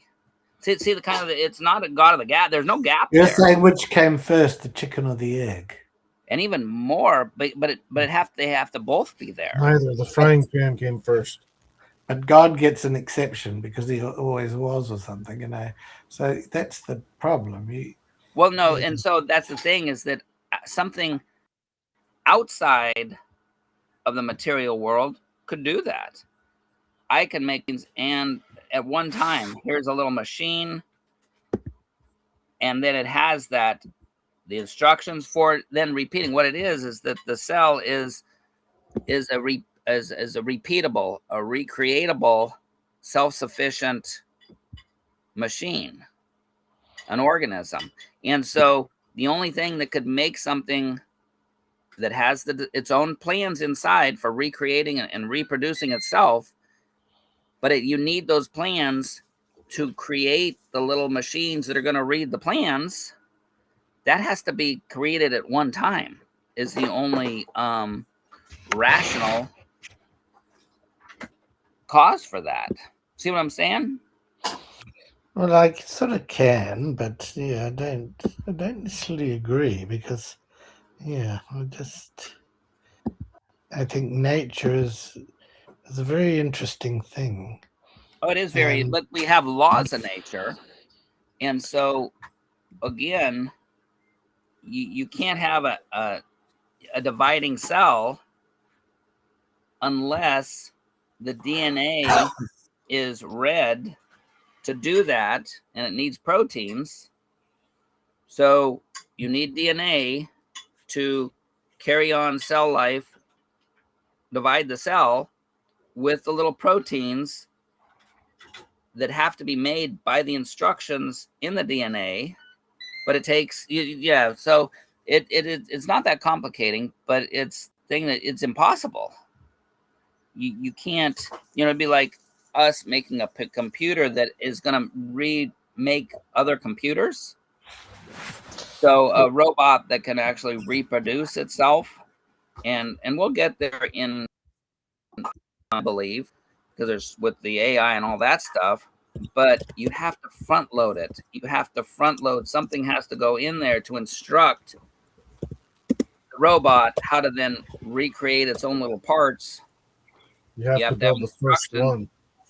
What's that? You have to build the first one before that robot will start building other Correct. robots. Correct. Look, I've got to head off, but may I suggest that you look into Francis Crick and James Watson, because they discovered DNA, which you're very fond of talking about, and they were both outspoken atheists who reviewed religion as a collection of myths. So I could just leave you with that. Have a look at what the guys who actually discovered DNA and the double helix, what they think. And I think it's quite interesting, So no, it's very. But then, for us, and I think you are not infallible, and I know I'm not infallible. I'm like the Pope. Well, and that's a good example, because unless you have blind faith, thinking that the Pope is infallible, or at least when he's speaking from the chair that he's infallible. Yeah. I think the current Pope doesn't think that. He's a bit more reasonable. So, so people have to have faith in the Pope. You have, and people have to have faith in scientists to follow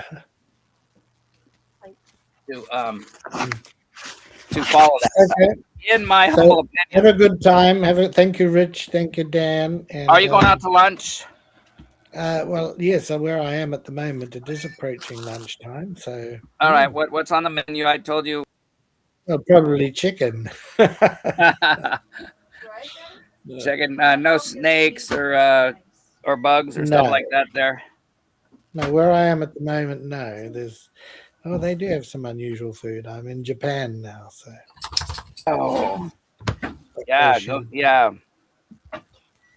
Do you ever eat the sea urchins, or is that something big with them? No, I haven't. So I'll leave that for you when you come over this way. Well, luckily, the first time I was like, okay, I'll try anything, and I didn't get sea urchin because I smelled those before, and it's like, oh man, I could maybe try it, but that would be far stretch. All right, sir. Yeah. See you guys. Bye. Have a good lunch. Thank you.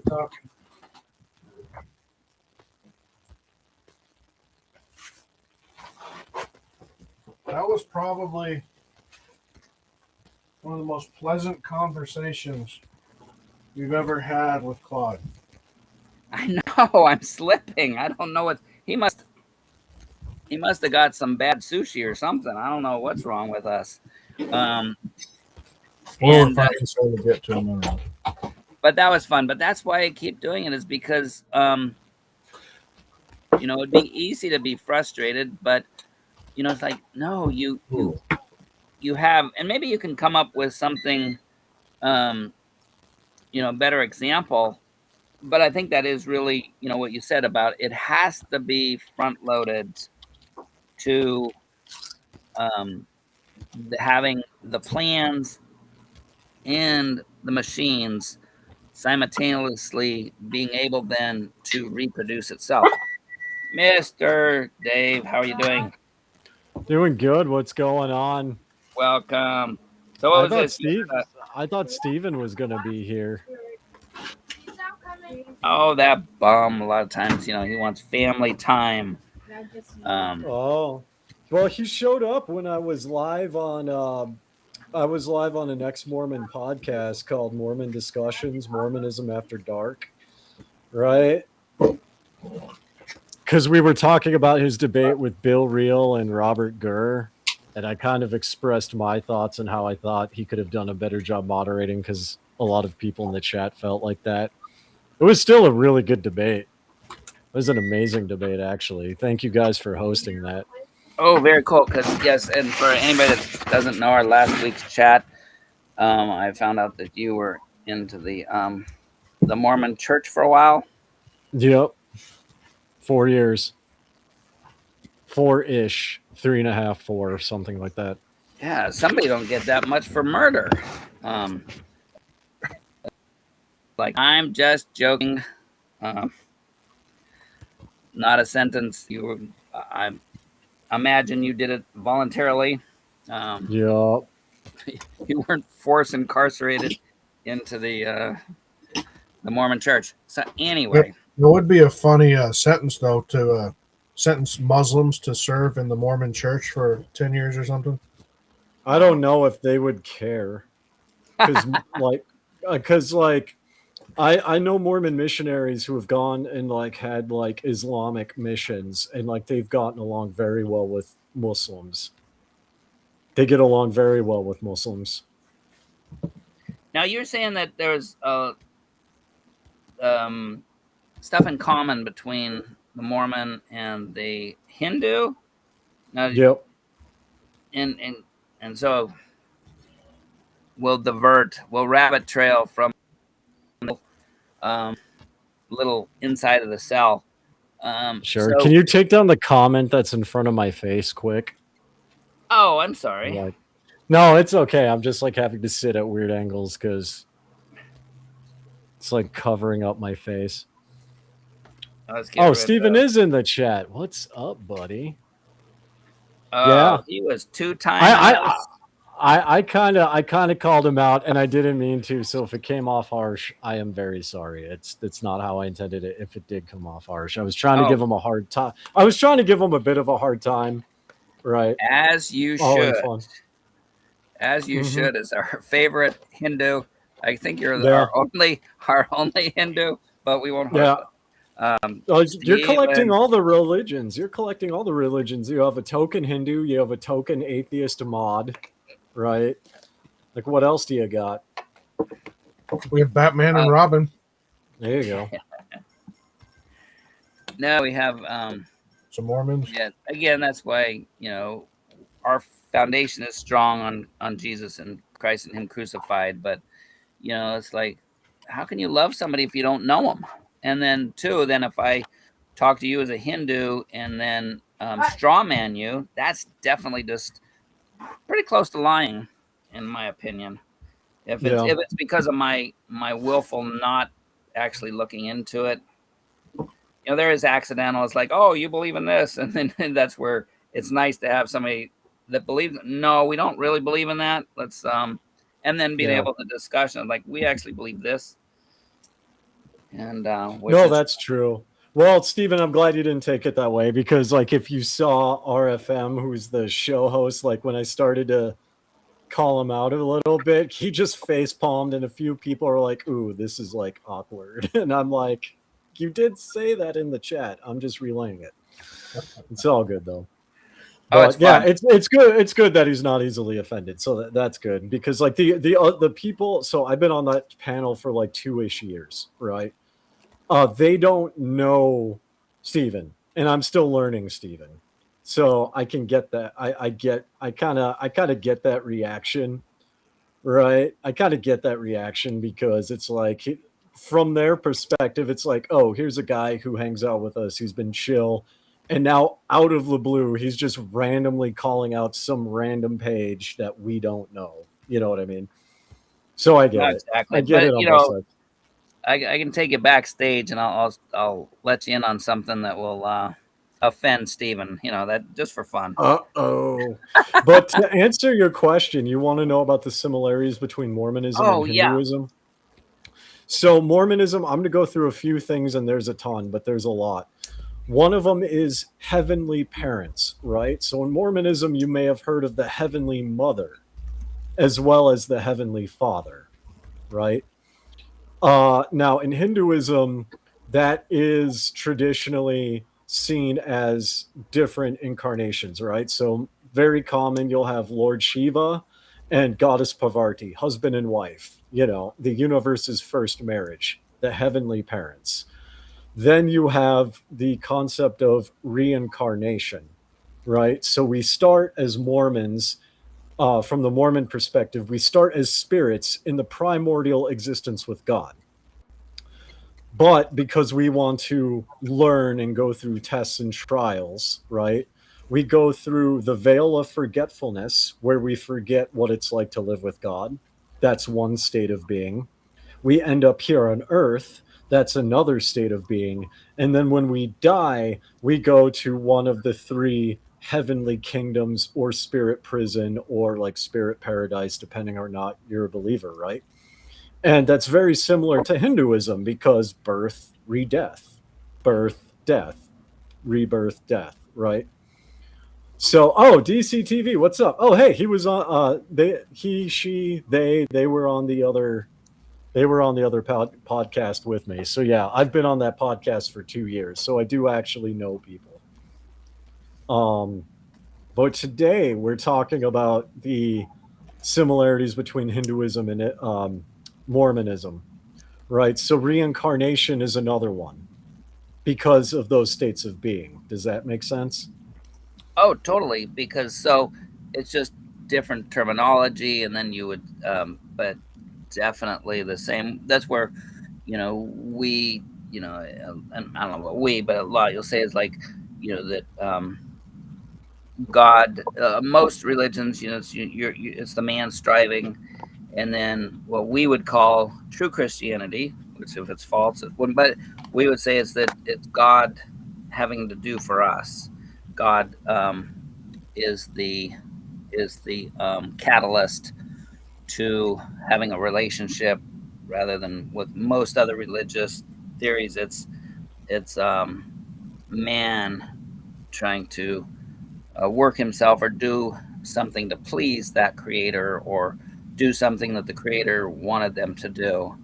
And so very interesting. So there's more. Here's the big one. The concept of karma in Hinduism is very similar to Mormonism, right? So I believe it was in the 60s, and this was eventually walked back, but in the 60s, I forget his name, but there was an apostle, where in Mormonism, the belief is how valiant you are in the primordial existence, right? Did you side with God? Did you side with the devil and his demons who fell, or were you a fence sitter?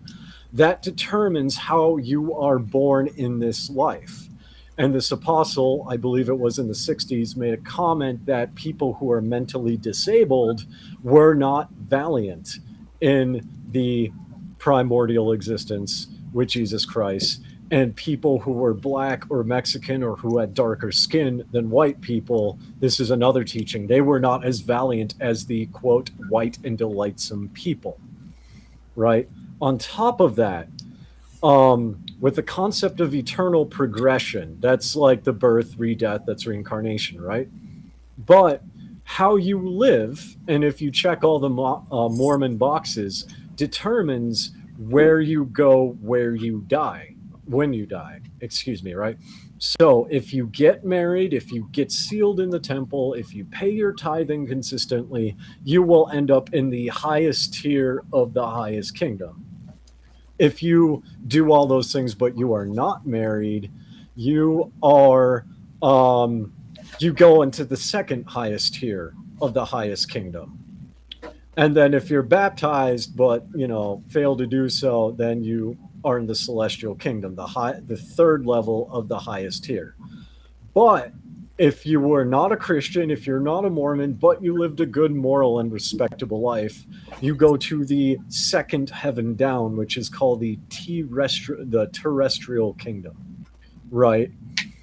Under that is the telestial kingdom, where the wine bibbers, the whoremongers, the murderers, and everyone who are not Mormon, who refused Jesus Christ in spirit prison, the telestial kingdom is the lowest level of glory. You go there. And then Joseph Smith said only a handful of people would go into what's called outer darkness, where they have a full knowledge of the atonement of Jesus Christ, but they reject it. The outer darkness is like, for the like my limited understanding of Christianity, it sounds like Christian hell, where it's intended for Satan, his demons, the sons of perdition, right? That's kind of like how I understand Christianity to be, where God doesn't want people to go to hell, but people choose to go to hell, right? Because hell is intended for Satan and his demons. Outer darkness is for the sons of perdition, which not is entirely accurate, you know. It's not. Our sinful nature, we're already headed there. Okay. Regardless, it's not like we're choosing to go there. And just Okay. in a nutshell, Christ, you know, was the ultimate sacrifice, so you know we can, you know, reign with God eternally. You know, and Gotcha. nice way of saying it. I mean, I can go into more details I did earlier on this thing, but No, and I appreciate the clarification. The overall point, because like I said, I'm not an expert on Christianity, but when it comes to Mormonism, that's the hierarchy, and that has to do with karma and caste. It's its own caste system as well, right? Because when it comes to Hinduism, there's caste of how respectable, how moral, who your family was, your bloodline. Mormons place a huge emphasis on their pioneer history. And speaking as a convert from firsthand experience who moved to Provo, Utah, where it's 90% population, 90% Mormons, people will look down on you or will not see you as their equal if you don't have that pioneer history, right? That is very, very similar to the Hindu caste system, where it's all about your lineage, your past life, how respectable you lived, and that will determine the caste that you end up in the next life. Just like what you do in this life in Mormonism and how good of a Mormon you were, that determines what level of glory you go to. Or if you leave the Mormon church, you can get thrown into the celestial kingdom for apostasy. Okay, so because that was a fuzzy one for me, because as a Christian who, you know, took an open look at Mormonism, so I know the doctrines, I know and I rejected it. Some were like, "Oh, you're in with a Mormon apostate. You ain't gonna get that good of a placement because you had the light of Mormonism, and I personally rejected it.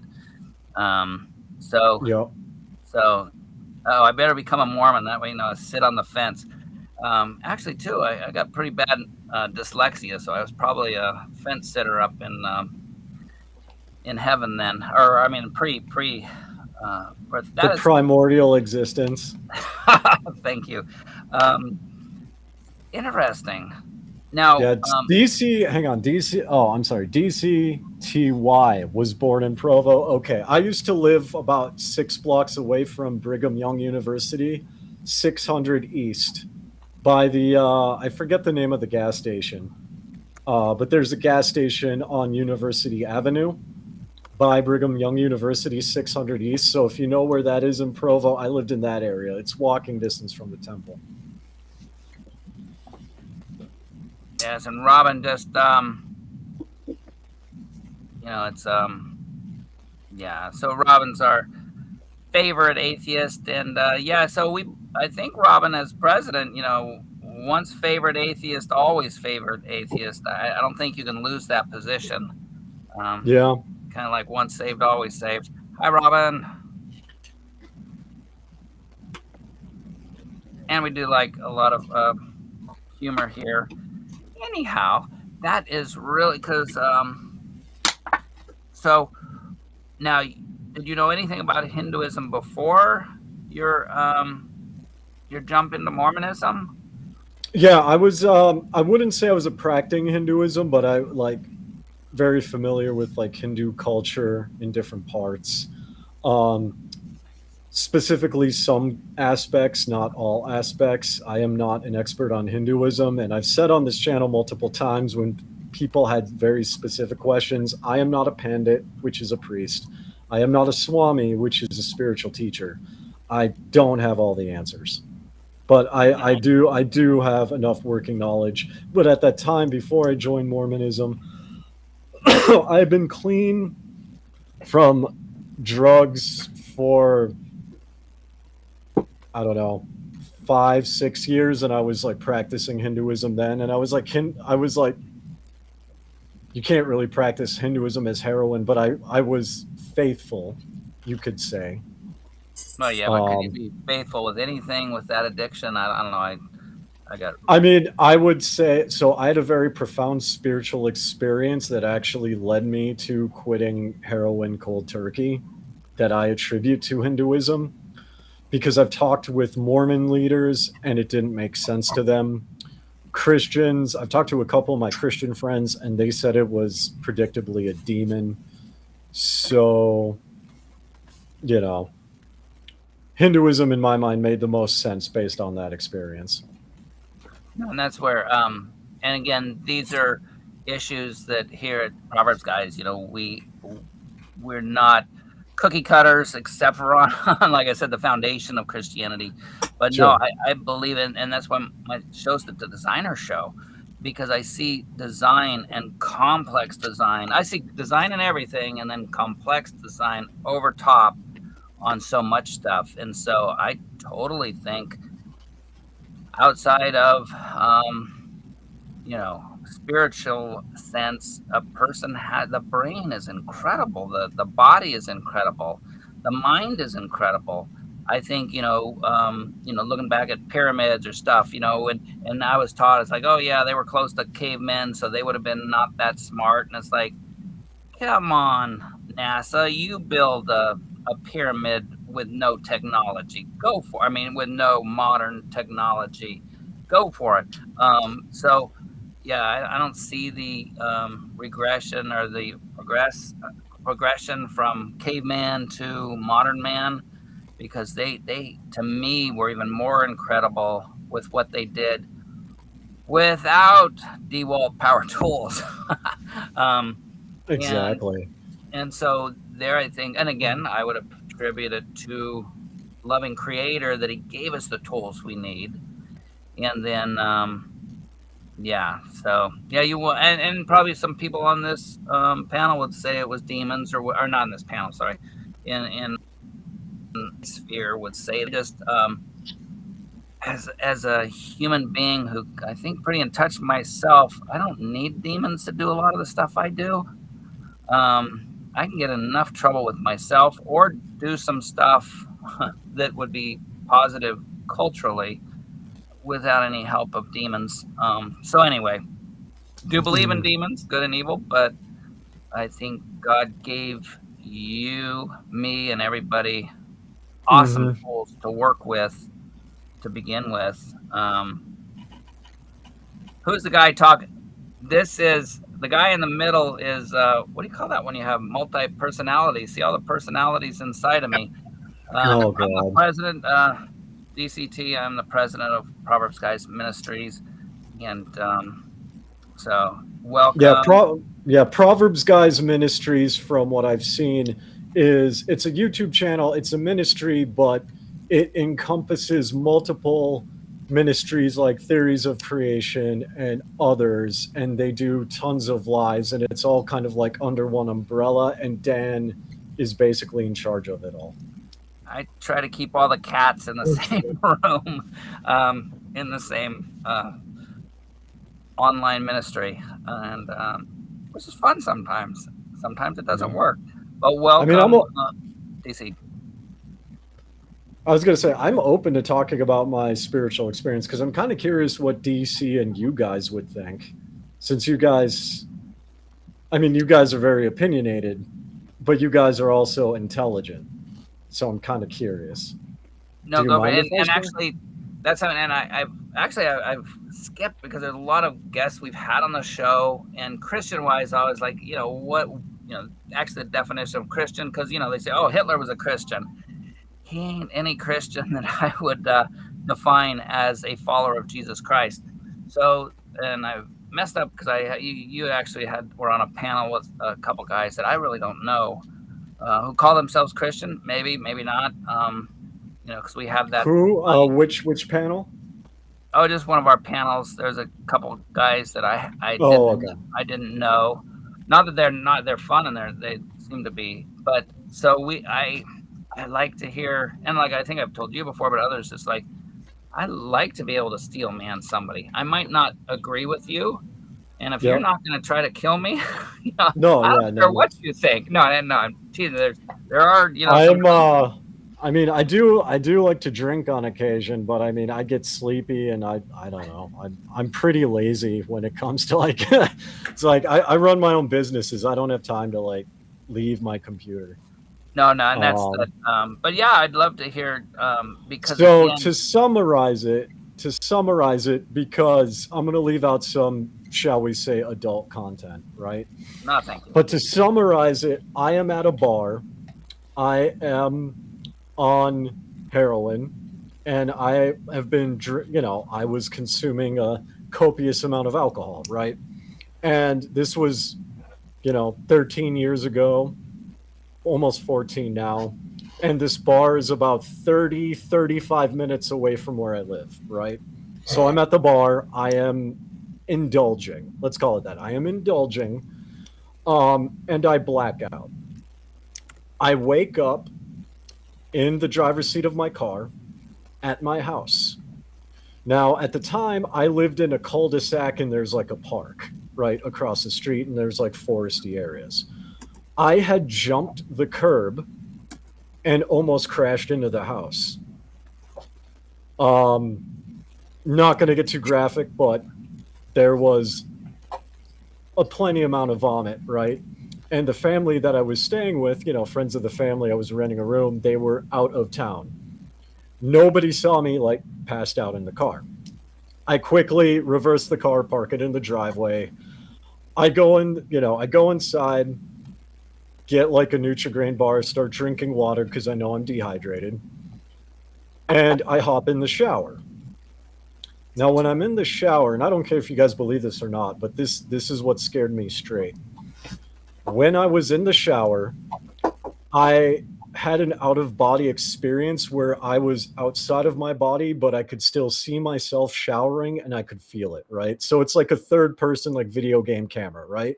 You see someone shower, except I could feel it. And I heard a very powerful female voice that said to me, "If you do this again, I will not save you."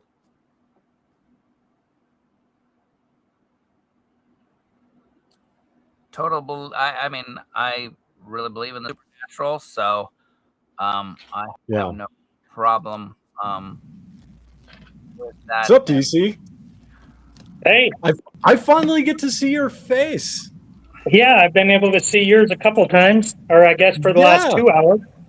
So I guess I'm stalking you. Sorry. No, it's fine. So for the viewers who don't know, DC came on to the podcast I was on and was saying that, we were having fun, and he was like, "Oh yeah, he likes to troll pages." And people in the chat were like, "Dude, he's been here for 2 years. Who are you?" Like, it was funny. So I wasn't offended. Like, it was just kind of funny. I have a photographic memory. And so I had clicked on start watching the episode a couple hours ago of the things that are not Christian. And I just happened to notice Diamond Dave saying something about alive, caught alive or something like that. Then I watched the Mormon Stories podcast channel, and he said the same thing there. So that's what started that. Oh yeah, no, and it's fine. There's no judgment or animosity because like I'm what's called like a panel floater, right? So in addition to my channels, I'm a person that floats around between panels, and then when I find a panel that fits, when I like the vibe, then I kind of stick with that. And I'm liking the vibe that's here, even though we do disagree on some stuff. Mormon discussions that you were talking about. I've been on their panel since I was actually living in Utah before I moved here. Oh, wow. And then I'm also on like Just the Guys podcast where they're Christian, but they mainly focus on like conservative politics. there's an alignment there as well, just like there's an alignment here, because even though we have a different theology, there's very much a core agreement on family values, traditional, social structures, right? And the belief that I'm not an atheist personally, so I do believe that having a religious society is good for society, right? So there are some very distinct core values that we share, and when it comes to Mormon discussions, there's an alignment because I used to be Mormon, right? So, and I've met those people, and I actually was following them even when I was a Mormon member. So I'm familiar with them. I'm familiar with John DeLynn, Jordan and McKay, who rebranded to True Virtue. I was actually in their Discord channel, and we did some gaming together. Myself and the husband, McKay, I know them. And you used to be Mormon, so you know that, like, in the Mormon sphere, Mormons know other Mormons. Like, we know everybody. Or if we don't know them, I can talk to you, and you know that person, right? That's just how it is. So Right. Yeah, and for me, I've only I left the Mormon Church about 6 years ago, but strangely for me, see, I had an experience with God that He's the one that took me out of Mormonism, and I didn't even just know anything about Mormon stories or anything until maybe about a year ago, which is strange, but it's because for me, God had isolated me away from the world so that He could teach me things on His end, which is what led me to leaving the church and then becoming a biblical Christian. But what I find fascinating is all the thoughts and the stuff that was in my mind that God had shared with me, not having confirmations, that when I stumbled across that channel, it's blowing my mind away, because it's all the stuff that they are confirming everything that I was given by God, completely separate from the I don't even want to say it, but like the anti-Mormon culture. But it just the truth claims just fell apart, and then to have a channel like that is just filled with so many people that are going through that same experience of being exposed. I was born in 1980, and I served the mission 99 to 2001. Well, that time period, the internet access that we had to discover the truth just really wasn't there. It was in its early new stages of being developed. So, born into Mormonism right there in Provo. I was born in the Provo hospital, right? Oh yeah. I had nothing to influence me to make me, want to go research, hey, is the Mormon church true or not? And so I was held as a victim to the truth claims of the Mormon church, with having absolutely no access to anything or someone else telling me, hey, there's something wrong. But yet growing up through the church, I'd have experiences, but I didn't know what to do with them. And so they just get put on the shelf. And that's a common Mormon thing of people saying, putting that on the shelf, because what do you do with it? But exactly. But Well, anyway. in my case, I was what John DeLynn, because like John DeLynn, and I don't agree with him on a lot because he is kind of liberal, but I do agree with his like classifications, and this ties in with kind of my spiritual experience. I would, from what you're saying, you would be classed as like a TBM, a true believing Mormon. You were there because you believe it is true. You're born into it. You're raised in it. You believe it is true. I fall under either, and for me, it's a bit of a hybrid, but I fall under either the community Mormon or the utility Mormon. The community Mormon stays not so much because of the claims, but because the community is good to them. And because I was a family-friendly Minecraft streamer, and I'm, starting to promote the church, having a lot of friends, meeting a lot of people, I had a very solid community backing. But also I joined as like a utility Mormon, where I'm there because it works, right? And so for people like us, it's not so much about the truth claims, but for people like us, if the community backs away from you and or the church stops working for you, you just drop off. And that's exactly what happened to me because of my background, because I thought I could kind of like glom on, oh, this is so similar to what I believe now. I could take what's good from this, add it to what I already do, and keep on going. But the moment it stopped, it's like, okay, then it's not. And then you just move on. Now, the one guy that John you were talking about is from the an ex-Mormon, or John Dehlin? Yep, he was excommunicated by the church. He's the owner of Mormon Stories podcast, and he's also the owner of the Open Stories Foundation, which owns MSP. But yeah, and that's this ties in. Just to have clarification, though. Yeah. And then that's what ties into the spiritual experience, was because as a utility Mormon, I can't explain this. I am 100% positive, because I was a devotee of Mahakali, the Hindu goddess with the multiple arms, the sword, the decapitated head, the goddess of death, femininity, of time, right? I'm 100% sure it's her, but I want to cover my bases. So I go to the Mormons and they're like, well, we don't really know. It could be an ancestor. It doesn't matter. God will work it out. You'll learn when you die, basically, right? So you'll gain that knowledge later. Your experience was before your Mormon? Correct. Okay, so Correct. Good. So yeah. And so you were in the shower, you saw something supernatural. I saw myself showering, even though I could feel myself showering. So it was like a third person view of me taking a shower. And then the super. And then just a point, we have I think he's still a friend. We go on and off because he's a Orthodox Christian confessor, and he had a near death that, he had a female voice that he put on he gives that it was the Virgin Mary telling him, go for my son and find the true church. So yeah, those things, I don't doubt him. People think it was a demon again. It's like, well, I wasn't there. Was it actually some kind of angel saying, go to my son Jesus? So I don't judge things like that, and that just the outcome. Exactly. Go ahead. And so, I mean, this ties in because, so fast forward, right? I get clean. I go cold turkey. I get chained to a bed a couple times because, withdrawals from heroin are a nightmare and you get violent, right? Now, fast forward. Who helped you with that? My roommates. Very good people. I told them, like, hey, I don't know what to expect, but if I get out of line, just chain me down. And they did. Those are true. Those are friends. I still keep in contact with them to this day. And yeah. But fast forward, right? So that happened in the past. I'm a member of the Mormon Church. I'm checking all the Mormon boxes, but things just aren't working.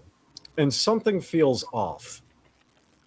I go and get what's called a priesthood, it's called a patriarchal blessing. DC knows what this is. I get my patriarchal blessing. And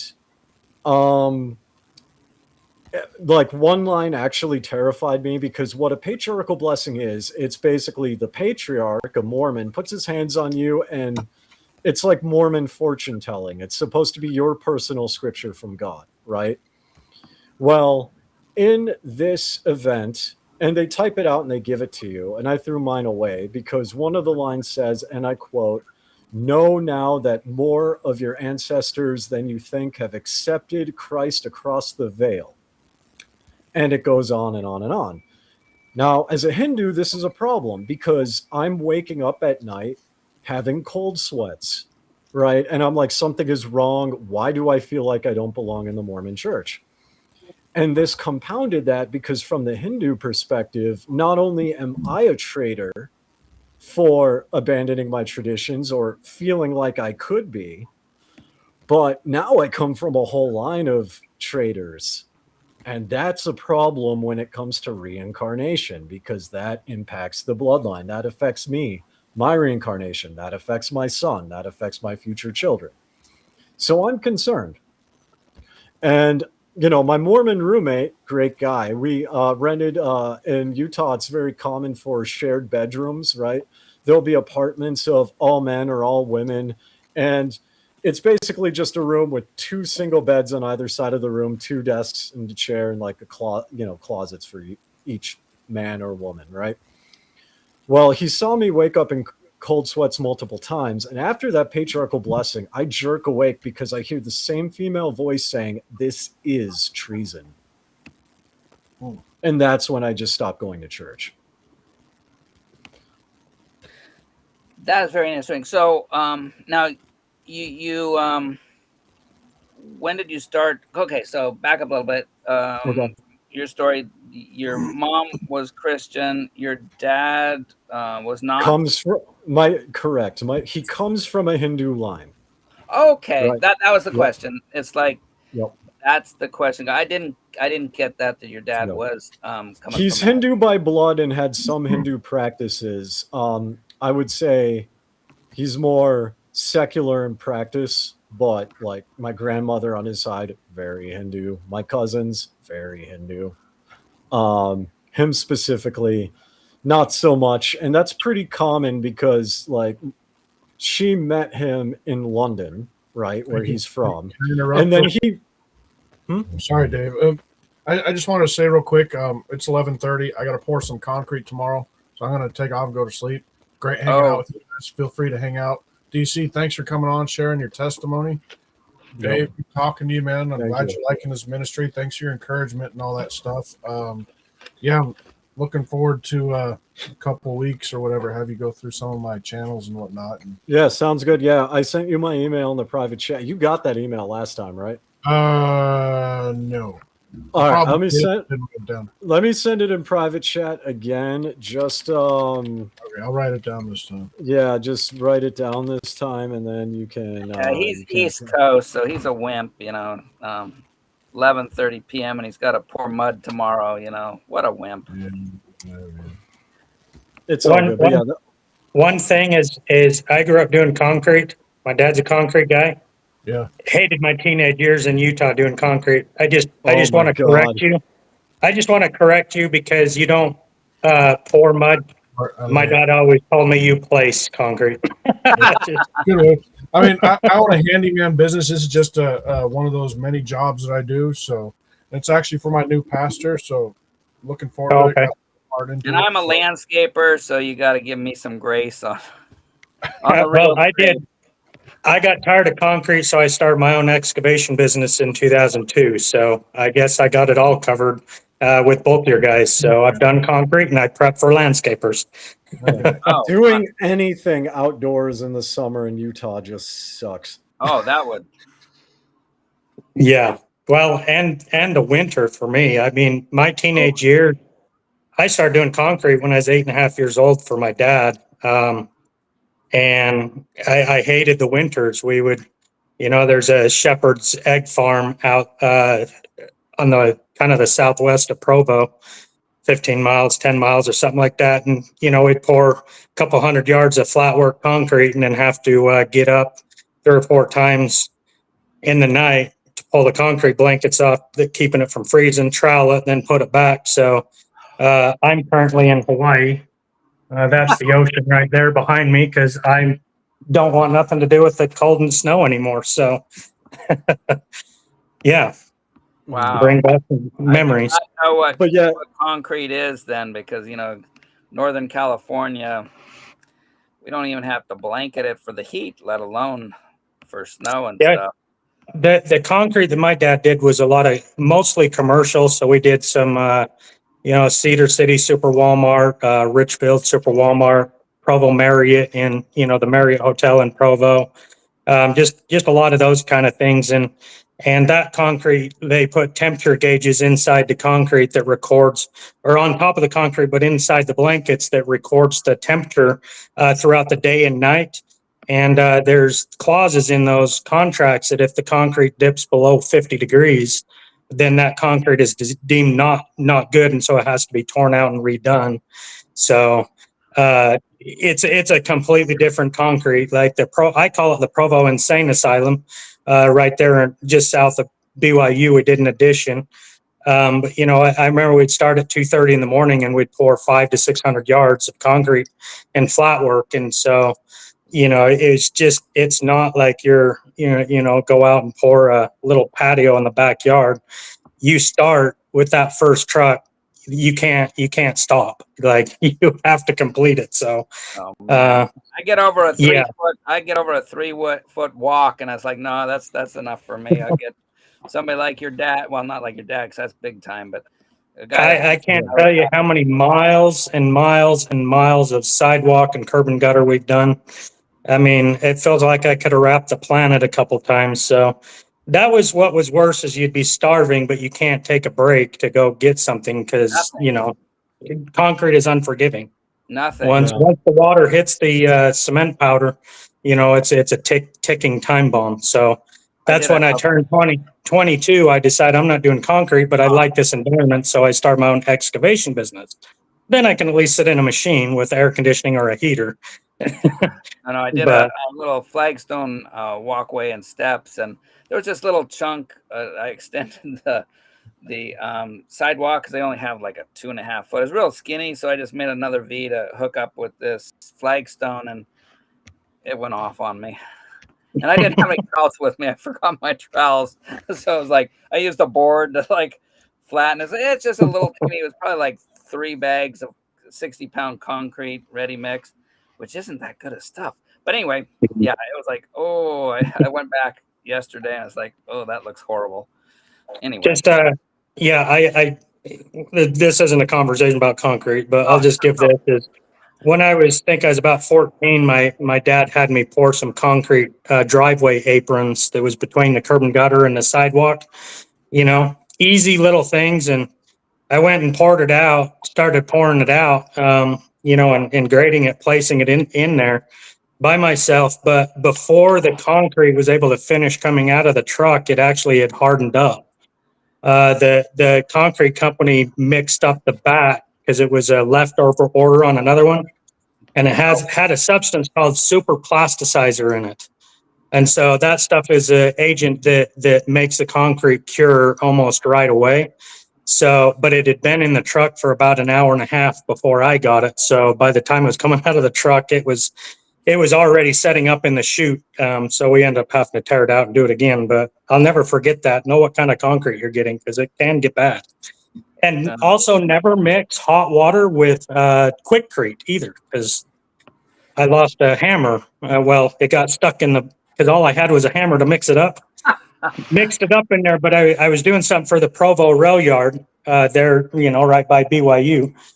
And I had to grout some concrete boxes that we had and put pipes in. And so I decided it was cold, and in the winter, I didn't want to wait all day for it to set up. So I put hot water in it from the Union Pacific offices. I got hot water mixed in the 5-gallon bucket, and before I was done mixing it with my hammer, it turned hard. So it went off. There's a lot of lessons in concrete. That is crazy. All right, back to this station. The Proverbs Guys Ministry is all about God and concrete. But now we'll go back to. I guess I fit in then. Yeah, I know, right? Yeah, I figured you'd fit in just because of your personality. I figured you'd fit in. You seem to be fit in pretty well at Mormon discussions. Yes, sometimes, with being, I started doing concrete 8.5 years old, and then started my own excavation business 2002. I never did go through a life where I had a lot of fun, normal kid activities, because school or after school, holidays, weekends, I spent doing concrete, not hanging out with friends. Running your own business kind of ruins that too. And then my journey out of Mormonism is also, I think, extremely unique, because even being a Christian now after coming out of Mormonism, what Christians generally across the board experience is not my experience. And so I always hesitate joining something like this because I feel so radically different than everybody else. I mean, Mormon discussions is like a hodgepodge of people, right? And that's why you've probably seen I actually have a decent size. I'm not going to say big, but a decent sized following there, just because it is different. And a lot of the people there they enjoy something different because most of them were born in the church, raised in the church, yada, yada. So when they hear like someone like myself, a convert, someone who is a different religion, that piques their interest because, you know, they hear about, you know, the stereotypical, I was a born member and my, you know, seventh grandfather had 10 wives and, you know, I'm pioneer stock, right? So that's usually what they hear, but they don't hear like everybody. And we talk about child brides, right? Like with the Mormon church, this has been 20 years ago since my mom said it, so I might be slightly inaccurate, but I swear my great grandmother was married when she was 12 years old. That wouldn't surprise me in because Mormonism. in Utah, you're familiar with the FLDS, the fundamental list. As a side note, before you continue, my familiarity with polygamy is really, really good. I had hired polygamists that worked to work for me, and currently, as I speak right now, I have a warrant for my arrest in Utah because I was sharing what God was sharing with me with them, and they did not like it, so they ganged together, created a bunch of false accusations.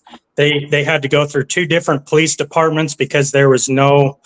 They couldn't prove their case that they have one good enough to be, but they finally found a cop that decided that they're going to chase me down for stalking to get rid of me. And so, I have a warrant for my arrest in Utah because of polygamous Mormons. Was that okay? That sounds like the Kingston Clan or AUB. It's the AUB. Okay. I'm like, it's got to be one of those two because they're the only two. Like the FLDS usually doesn't care because they're trying to not get raided. But it's like either the Kingston Clan or the AUB. And for people who don't know, the Kingston Clan or AUB. Yeah, the Kingston Clan or AUB are basically Mormon polygamous like families. They're like offshoots of Mormonism, right? And they have their own territories. They have their own compounds. Think like Warren Jeffs, right? They're kind of like that. They have their own compounds. They have a bunch of weapons. They have their own police departments to a point-ish, right? A lot of influence. Yeah, a lot of influence. And they do have child brides to this day. So yeah, that's why I was thinking it's gotta be one of those two. The AUB group made a rule years ago that they had to be 18 years old because they didn't want to follow in the footsteps of the FLDS and getting the legal authority after them. So they made that rule. But I found it interesting because that 18-year-old rule, I witnessed how literal that was because there was a girl of the family that I knew. The day she turned 18, she was also proposed to get married. So, you know, waiting for that day. So it's not like, you know, oh, yeah, she's 18 and a half. I thought it was strange that someone would propose on an 18-year-old birthday like that. But that's how literally they take that. But it's just for protection. And that's the thing is they never said because it's right or because, you know, you don't marry young brides. The whole reason was simply to avoid the law. Right? They didn't have any morality with them being 18. It was just to prevent themselves of being caught up with the law. No, and that's interesting because when we had talked with the Mormon apologists, and I mentioned that, it's like, you know, the curiosity that, you know, the whole polygamy thing, God used God used the government and their laws saying you can't become a state if you have the polygamy going on. And so God used the state to change the polygamy laws. And then with the minorities not being able to be priests, again, I said, you know, come on now, your God, your prophet, just when the state was saying there's no more of this prejudice stuff, and God used that to make you guys accept the minorities into the priesthood. He goes, yep, God can use. And it's like, whoa. I would thought it was the other way around, that God is God. But interesting stuff.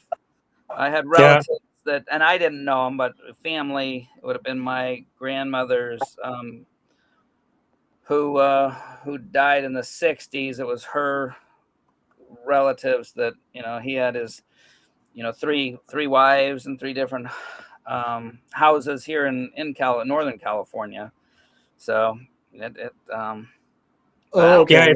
I found him. I found him. So there's a couple people that I follow. I don't know about the woman, but the husband grew up in a polygamist part of the FLDS. I forget which group, but growing up in polygamy on YouTube is one of them.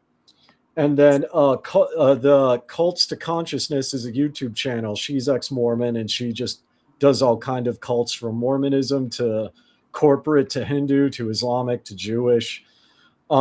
She has her name is Shalise Ansola.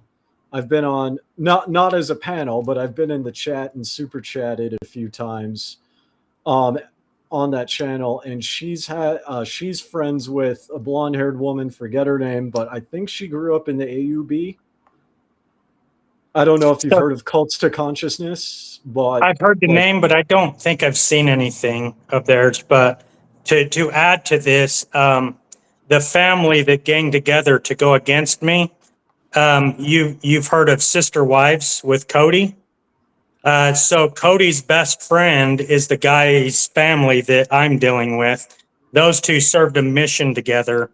And then they joined the AUB group after they returned from their mission. But Cody's best friend, his family, his kids are the ones that have come after me. So right now on these two groups, this is my surprised face, by the way. This is my surprised face. Yeah, it's like, again, but so those two groups, are they part of the Mormon, or are they like an offshoot, like they're an offshoot. The AUB group, I know because I learned a lot, which was beneficial. I love that God introduced me to them because I was able to learn about the polygamy side. But they left, it was either 1920 or 1921. I believe it was 1920. They separated because I think that was when the government really came down as polygamy is illegal. And so I think a little bit foggy, but I remember them talking about the 1920 is when they separated from the main LDS church. And what's interesting is what they claim is the AUB group claims is that they've got the true priesthood authority, but the main LDS church, it would be like the woman of Mormonism, so the wife. So the AUB group claims more authority, but they still watch and they still kind of listen and learn from the main LDS church, but they consider the main LDS church without the priesthood authority and would be likened unto a woman in the relationship, with the AUB being the man of the relationship. The man that's what they taught me. And then the Kingston clan, to the best of my knowledge, from what I've never encountered them, I've heard of them when I was in Utah, and to the best of my knowledge from what I've seen on YouTube, it seems to be more like a family thing, hence the name, right? So they have their own like prophet and they have their own structure. I don't know if they claimed any ties to the LDS church, but like the mainline Mormon church, as we know it today, they do not claim the Kingston clan at all, or the AUB. So it's one of those groups. I don't know if it was the Jeff's groups, Kingston group, but one of them separated, I think, somewhere in the late 1800s, 1880 or 1890 or something like that broke off, and then they claim the true authority. But that's the thing is, a lot of people in these different shoot-off groups, they believe that Joseph Smith, the Book of Mormon, is true. But then when Brigham Young became prophet, they don't believe that he had the authority. And so they broke off and splintered off because they didn't agree with Brigham Young having the authority. And so it just really is a mess, Yeah, I just Googled it. So you're right. It's according to the internet anyway, the Kingston clan, also known as the Davis County Cooperative Society, or DCSS, separated from the mainstream church, the mainstream Mormon church, during the late 1920s to mid 1930s. Yeah, that's according to the internet. Yeah, because it's weird, Brigham or Joseph Smith had to come to reestablish the Church of Jesus Christ, and now, and then the other groups go, no, you guys apostatized. Now we're it. It's kind of amusing, I but I just find it interesting with just you touched on something that I just find fascinating that people just really don't talk about much.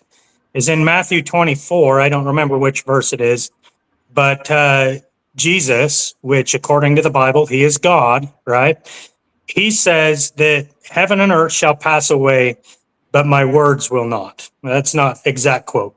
So, in order for the LDS Church to claim its authority as being a restored gospel, don't you have to call Jesus a liar and a failure? Because he said his words wouldn't be lost, but according to Mormonism, they were lost, and so it had to be restored.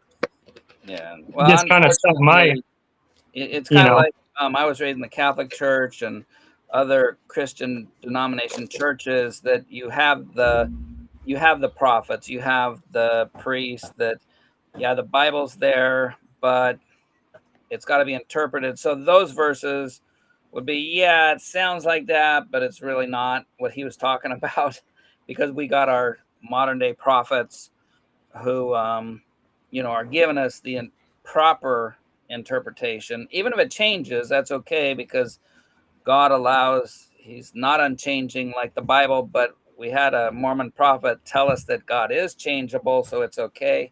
Yeah, it's just Here's a fun fact for you, right? And this is one of those. something that Dan, you're gonna get a kick out of, right? So the Mormon Church teaches that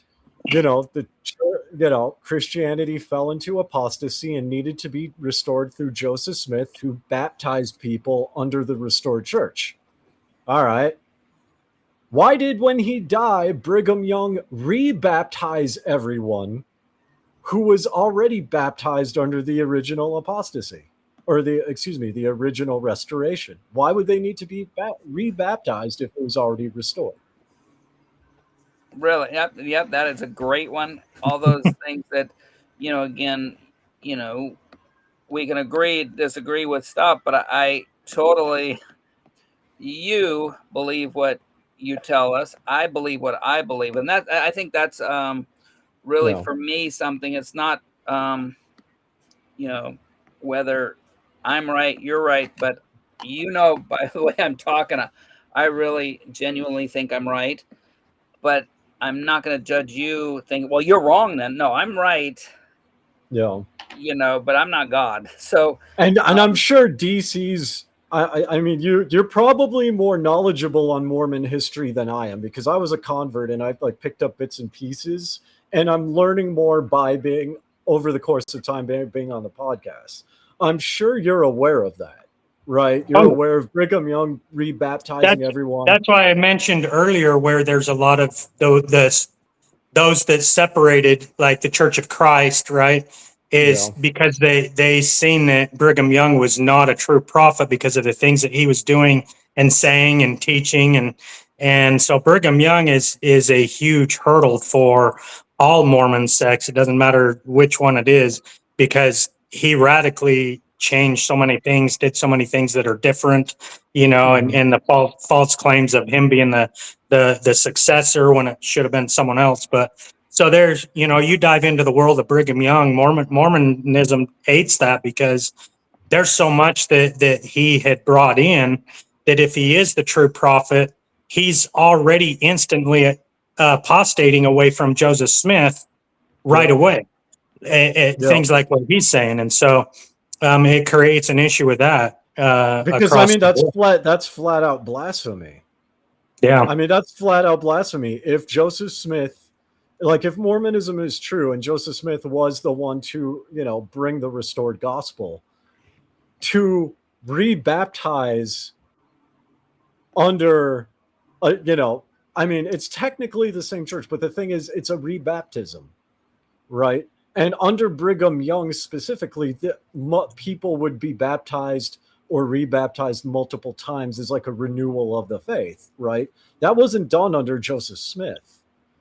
Also, there's, and this is where we get all these offshoots, like DC was saying, Also partially because some of the groups are saying, well, Brigham Young brought polygamy. He's a true prophet. We're going with him. And, you know, all the modern ones are in apostasy. But then you have what are called monogamy affirmers that are on YouTube that are saying Joseph Smith never did polygamy. He is the true prophet.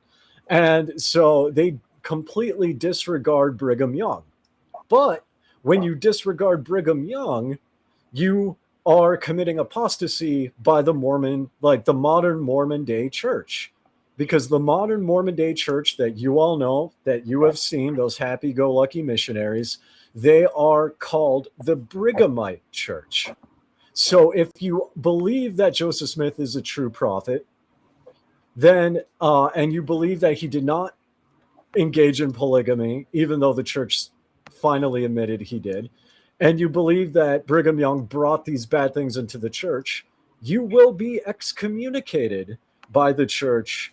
One example, Michelle Stone. She had, you know who I'm talking about. DC's not, but basically, she was a Mormon YouTuber, and she said she was defending Joseph Smith, saying no, Brigham Young started polygamy.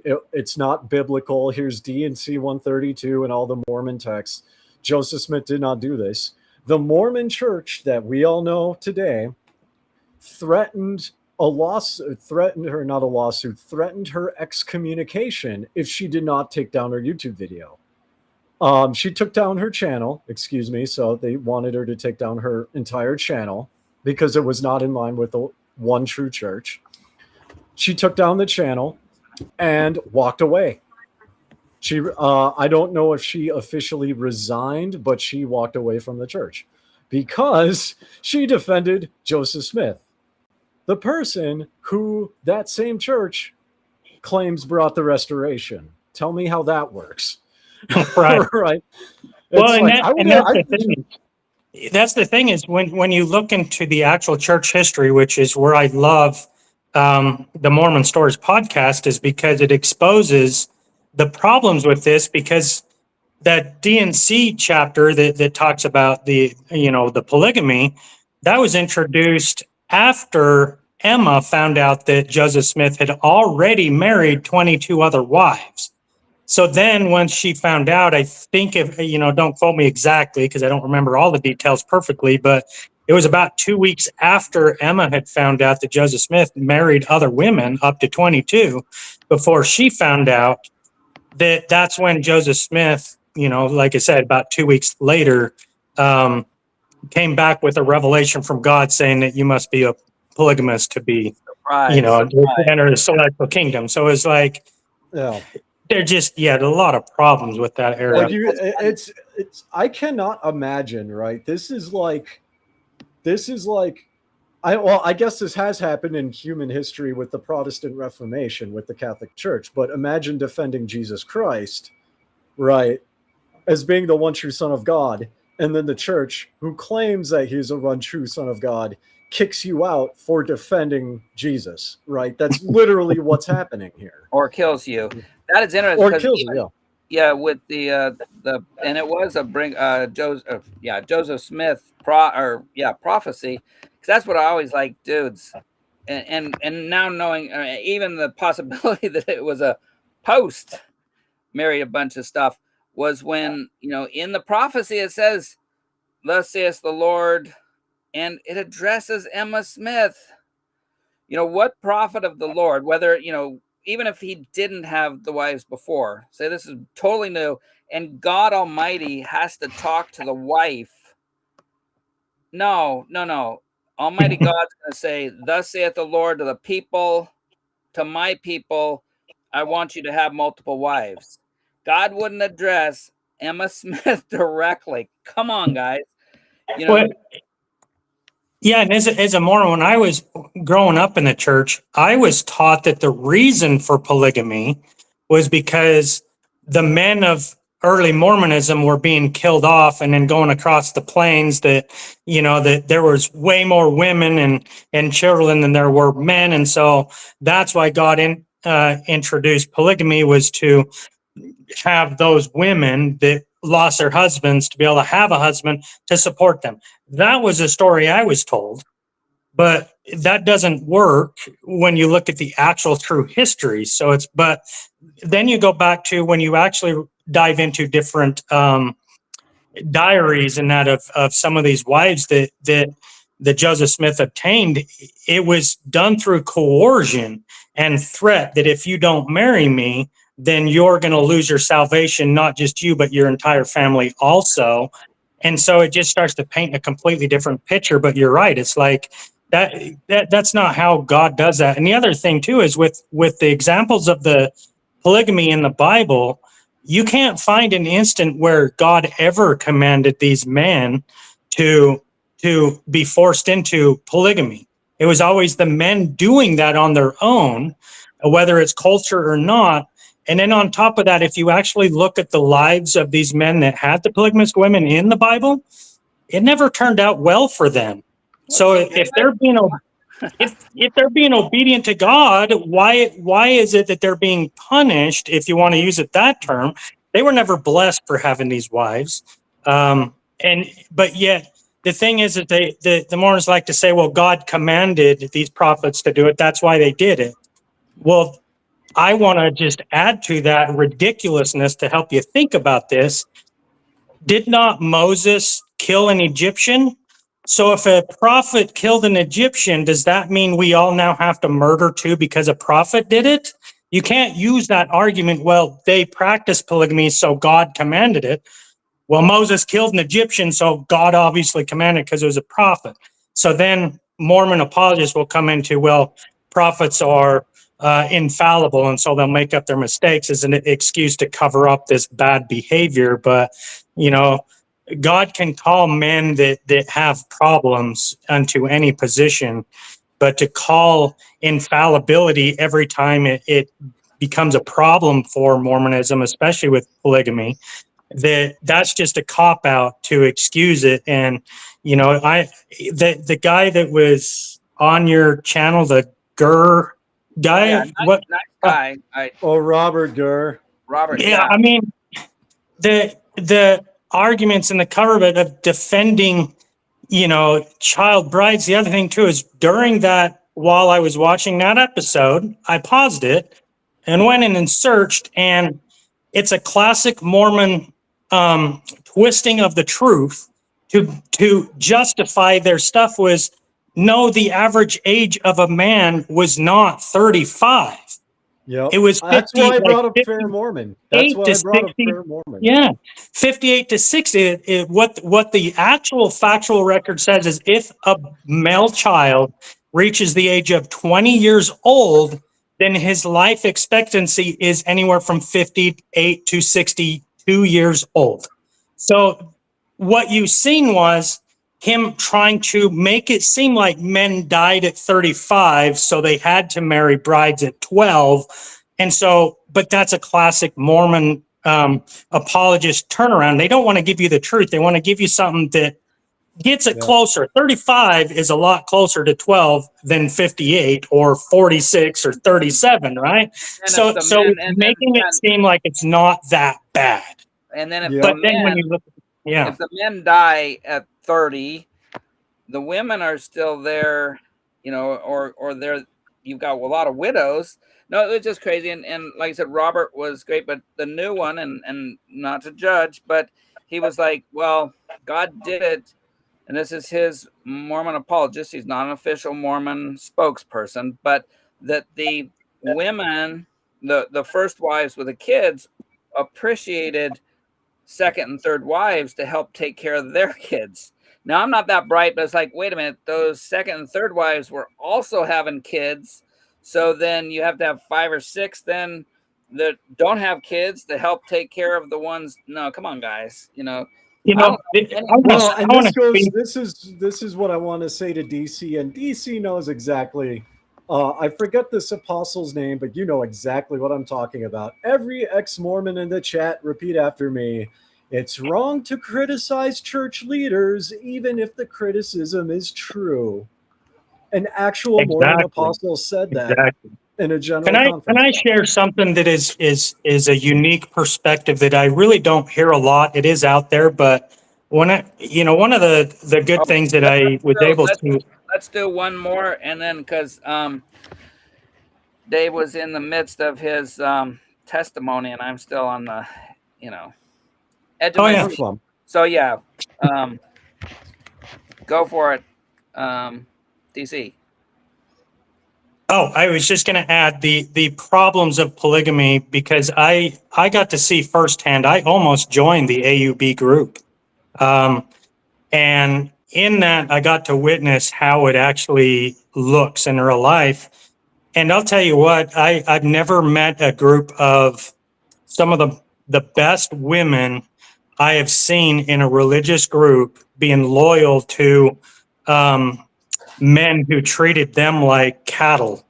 Um, and when you were talking about having multiple wives and helping, oh, one does this, one does that, like the shared burden, that's like the least positive thing that could be in that institution, because the husband, if he has 5 wives, then each one of the wives will get one night a week with their husband, and then the husband will spend each night different with a different wife, and they're taught to just suck it up, right?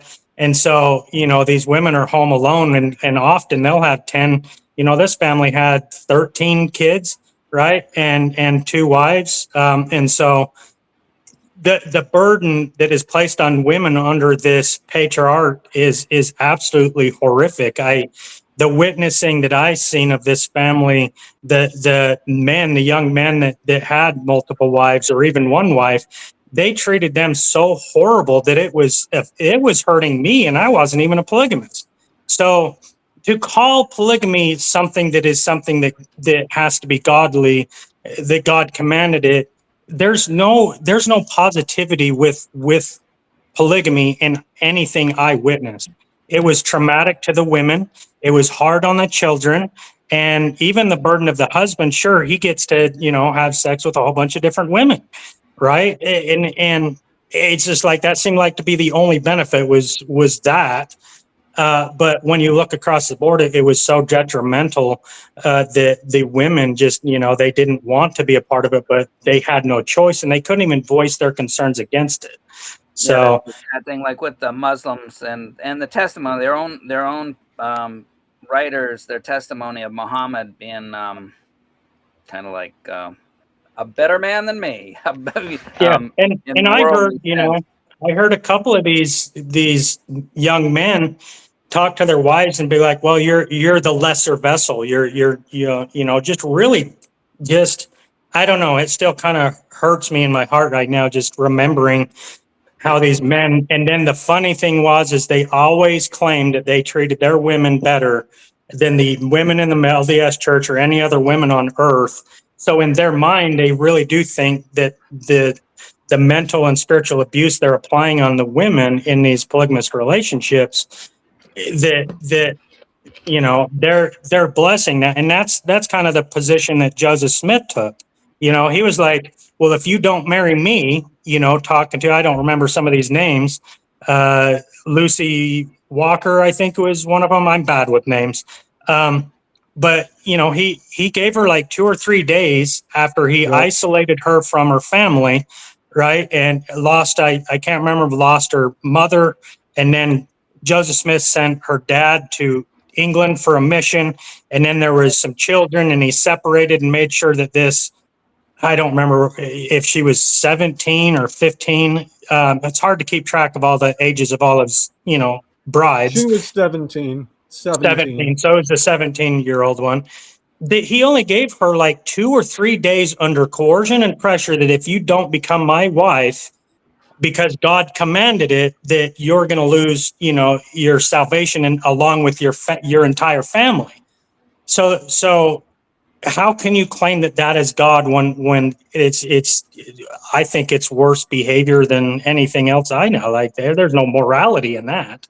So I just wanted to add that the women's side is how horrible it is. Yeah, Christianity, or I would imagine in Hindu belief, there's not a low enough creature to be reincarnated for Joseph Smith, who like treated other human his wife So, Emma. and this is something that me and Achilles were kind of going back and forth on.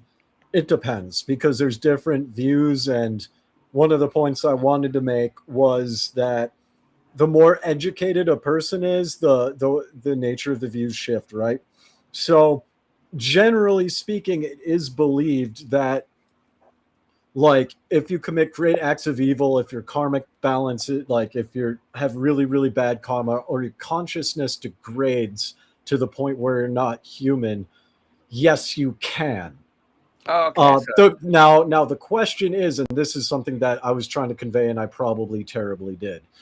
But the question is, for me, it's like, I don't know how often that happens. I don't think that's the norm, because you also have, in Hindu belief, you have a purification, like it's basically Hindu hell, right? That's to purify the soul. So the question is, at what point does one's soul degrade? And this is beyond my pay grade. I'd have to like talk to pandits, and even like spiritual teachers have different views on this, right? But at what point does someone's consciousness degrade to where they reincarnate as a lesser being but don't go to hell? Or does hell come first and then they come back as that? That is like that's like very deep in Hindu philosophy. I don't have an answer. I lean more towards it is rare. And for someone like Joseph Smith, or like especially like Adolf Hitler, Ted Bundy, I would imagine that you would just go to hell for like millennia, okay, nice. Like as opposed to be reincarnated, because like a Clorox bath. Then they really, they dip that. yeah, soul in because it's Clorox, like, man. because Okay. there is the concept, because part of the concept, the part of the concept of karma is like vibrations, right? The law of attraction and like vibrations. So when you do an action, good, bad, or amoral, that vibration is there, right? Now, what you give is what you should yield. And this is what Achilles was referring to, where Westerners often misconstrue that as you reap what you sow. Or no, that wasn't Achilles, that was someone else. But yeah, this is partially true, but there's more to it. So what you reap is what you sow does apply here, because in Hinduism, there is a belief if you commit harm, you will experience harm, or you deserve to experience harm, right? And I can't imagine someone like Joseph Smith, who committed harm on human beings, reincarnating as a worm, as an example, because the worm experiences what a worm does. A worm does not experience pain from being a worm, because it's a worm. You see what I'm saying? So I lean more towards that person will go to hell to experience that pain, to purify itself of those, the soul will purify itself of those actions, as opposed to reincarnate as like a snake and then experience life as a snake and then not Because know you're a what happy snake 'cause harm you don't is. know any different. Exactly, right. Okay. That's what I lean towards. That is a good bridge to get back. And I just thank Diamond Dave to be here. He's given us his testimony in his Hindu testimony beliefs. We got to correct me if I'm saying it the wrong. I'm saying it too Western or whatever, but his experience. It's fine. I don't think I would say it's just sharing experiences and sharing beliefs. Okay, yeah. So because I'm just saying it to how I appear, not anything bad or anything towards you, but no. So we got it. He was out of body experience after bad experience with heroin and alcohol. Yep. Had a voice saying, "Hey, you're if you do this again, I will not save you." And then when I was clean, that same voice happened even when I was clean and sober as a Mormon. Now here's the interesting part.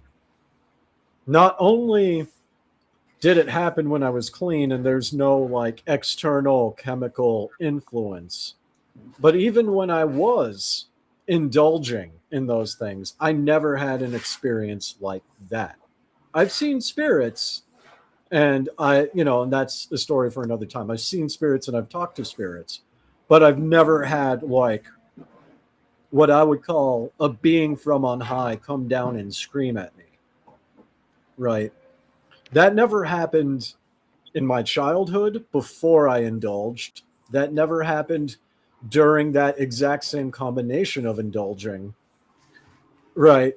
But it happened at that point, and then it happened once more after, when I was clean and all of that was flushed out of my system. And it has not happened to this day. Yeah, So in my opinion, you cannot write this off as a hallucination, because I've never had hallucinations on that combination. Dave, I want to step in because when I left Mormonism, and my journey out of Mormonism into biblical Christianity was a path that God took me down. And what you talk about, I experienced a lot myself, because I went through, leaving Mormonism, I went through a phase of New Age spiritualism. So almost identical to what you're talking about with reincarnation, past lives, and then the connecting with the spirit world with spirits. I did what was called automatic writing, where I was under the impression that I was communicating with like Archangel Michael and Gabriel, and I could sit down and I would write pages of stuff that just come right out of me that was not from me. And it was weird because as I was writing it, like it was just automatically just writing it. And I, like what you talk about is being like you were watching yourself in the shower. I don't remember the details of what you were talking about, but you were like a third person watching yourself. That's exactly the experience I had when I was doing the automatic writing, and I was writing stuff, and I was like looking at myself writing this while I was writing it, thinking, this is crazy. Like, I know it wasn't me. So I believe it. I believe it because I've done automatic writing. I've been paid to do that sometimes because my wife has a spiritual coaching business, a relationship coaching business, and she'll tap me for like, I'm going to be honest, like I do mediumship and like tarot, and she does tarot, but she's kind of more focused on the coaching. So if someone's like, hey, I have an ancestor that passed, or there's a spiritual thing that's going on, she'll tap me and be like, hey, come look at this, come work with this person. So I believe it 100% because I went through this. I went through that tarot phase too with that, and from my end, and like I said, I come with no judgment because we all have our experiences. From my end, what I had learned now is that God was teaching me how Joseph Smith did a lot of what he did. Was, I had learned that he had, him and his family had dabbled in the magics and the Ouija board wasn't invented at Joseph Smith time. It was like 30 or 50 years later. Can't remember exactly, but it was a light kind. They would call in, and summon in spirits and then communicate with them. And so like the Mormons that are believing the Book of Mormon to be true, because how could a dumb kid write the Book of Mormon? Right, that's their go-to is there's no way he could have made up this book. And I'm over here having the experience of doing the automatic writing, tapping into angels and even like the dead and ancestors like you described, that I was like, wait a second, if he's dabbling in this same stuff that I am, it'd be so easy for his mind to be filled with these things, especially since we can tie all the things of Joseph Smith environment into the Book of Mormon, that a little bit of spiritual inspiration from the sorcery, witchcraft, and and summoning spirits that he went through. People like to say that psychics aren't real. Yes, there's always frauds, but you can tap into the spirit world and access an enormous amount of information, the Akashic records, and the libraries. I've had visions. I've seen these myself. And so I'm actually grateful.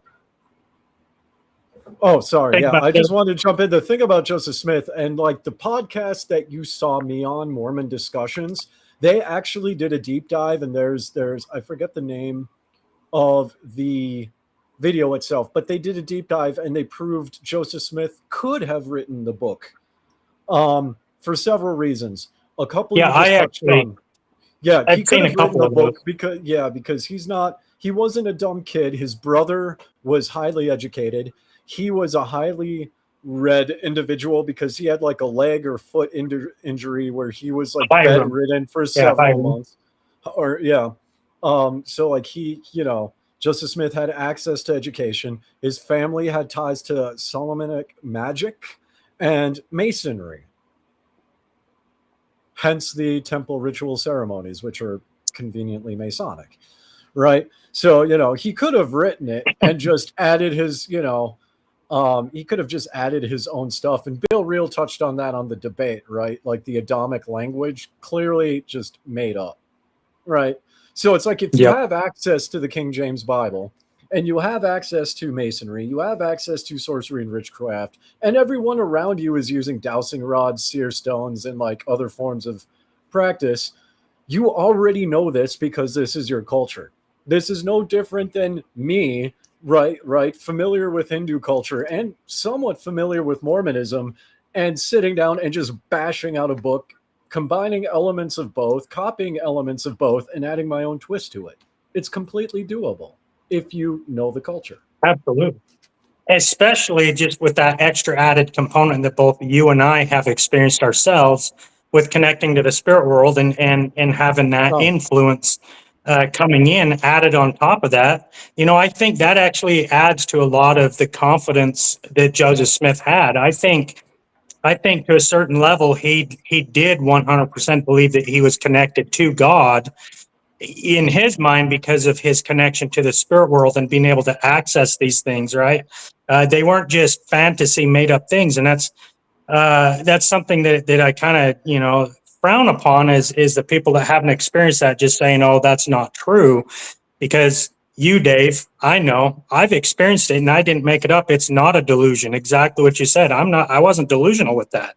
I experienced it. And so that aspect of Joseph Smith combining all of these parts, very, very, very clear of how Joseph Smith created it, was easily created it. I think if he lived around a lot longer, he could have really done a lot more work, but it is that way. But that is weird. The parallel with Muhammad, and he even thought he had demonic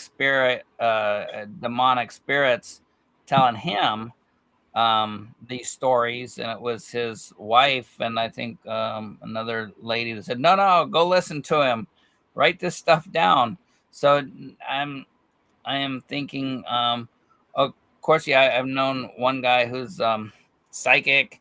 He has his little tent at the fair every year, and I only knew him close because I helped the pasta guy at the fair make pasta just to kind of relax myself.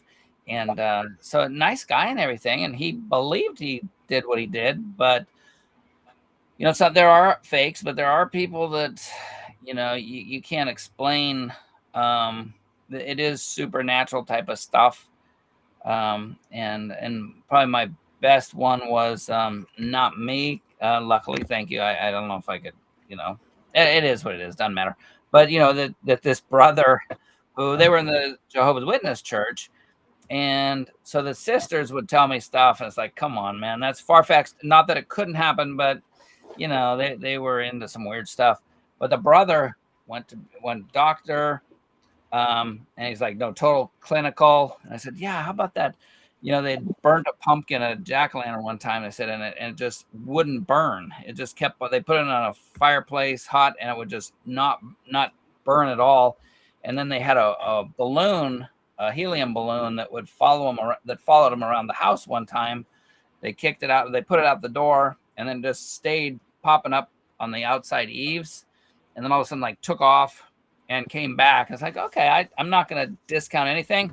I am going to ask the doctor brother, who's like totally, nope, there's no spiritual. And he goes, yeah, I can't explain it, but yeah, that happened. And so things are out there. And so people who deny it, I don't judge them either. Some of our atheist friends, that it's like, you haven't seen it. with your own eyes, or you did see it and you're just like blocking it out, is my opinion.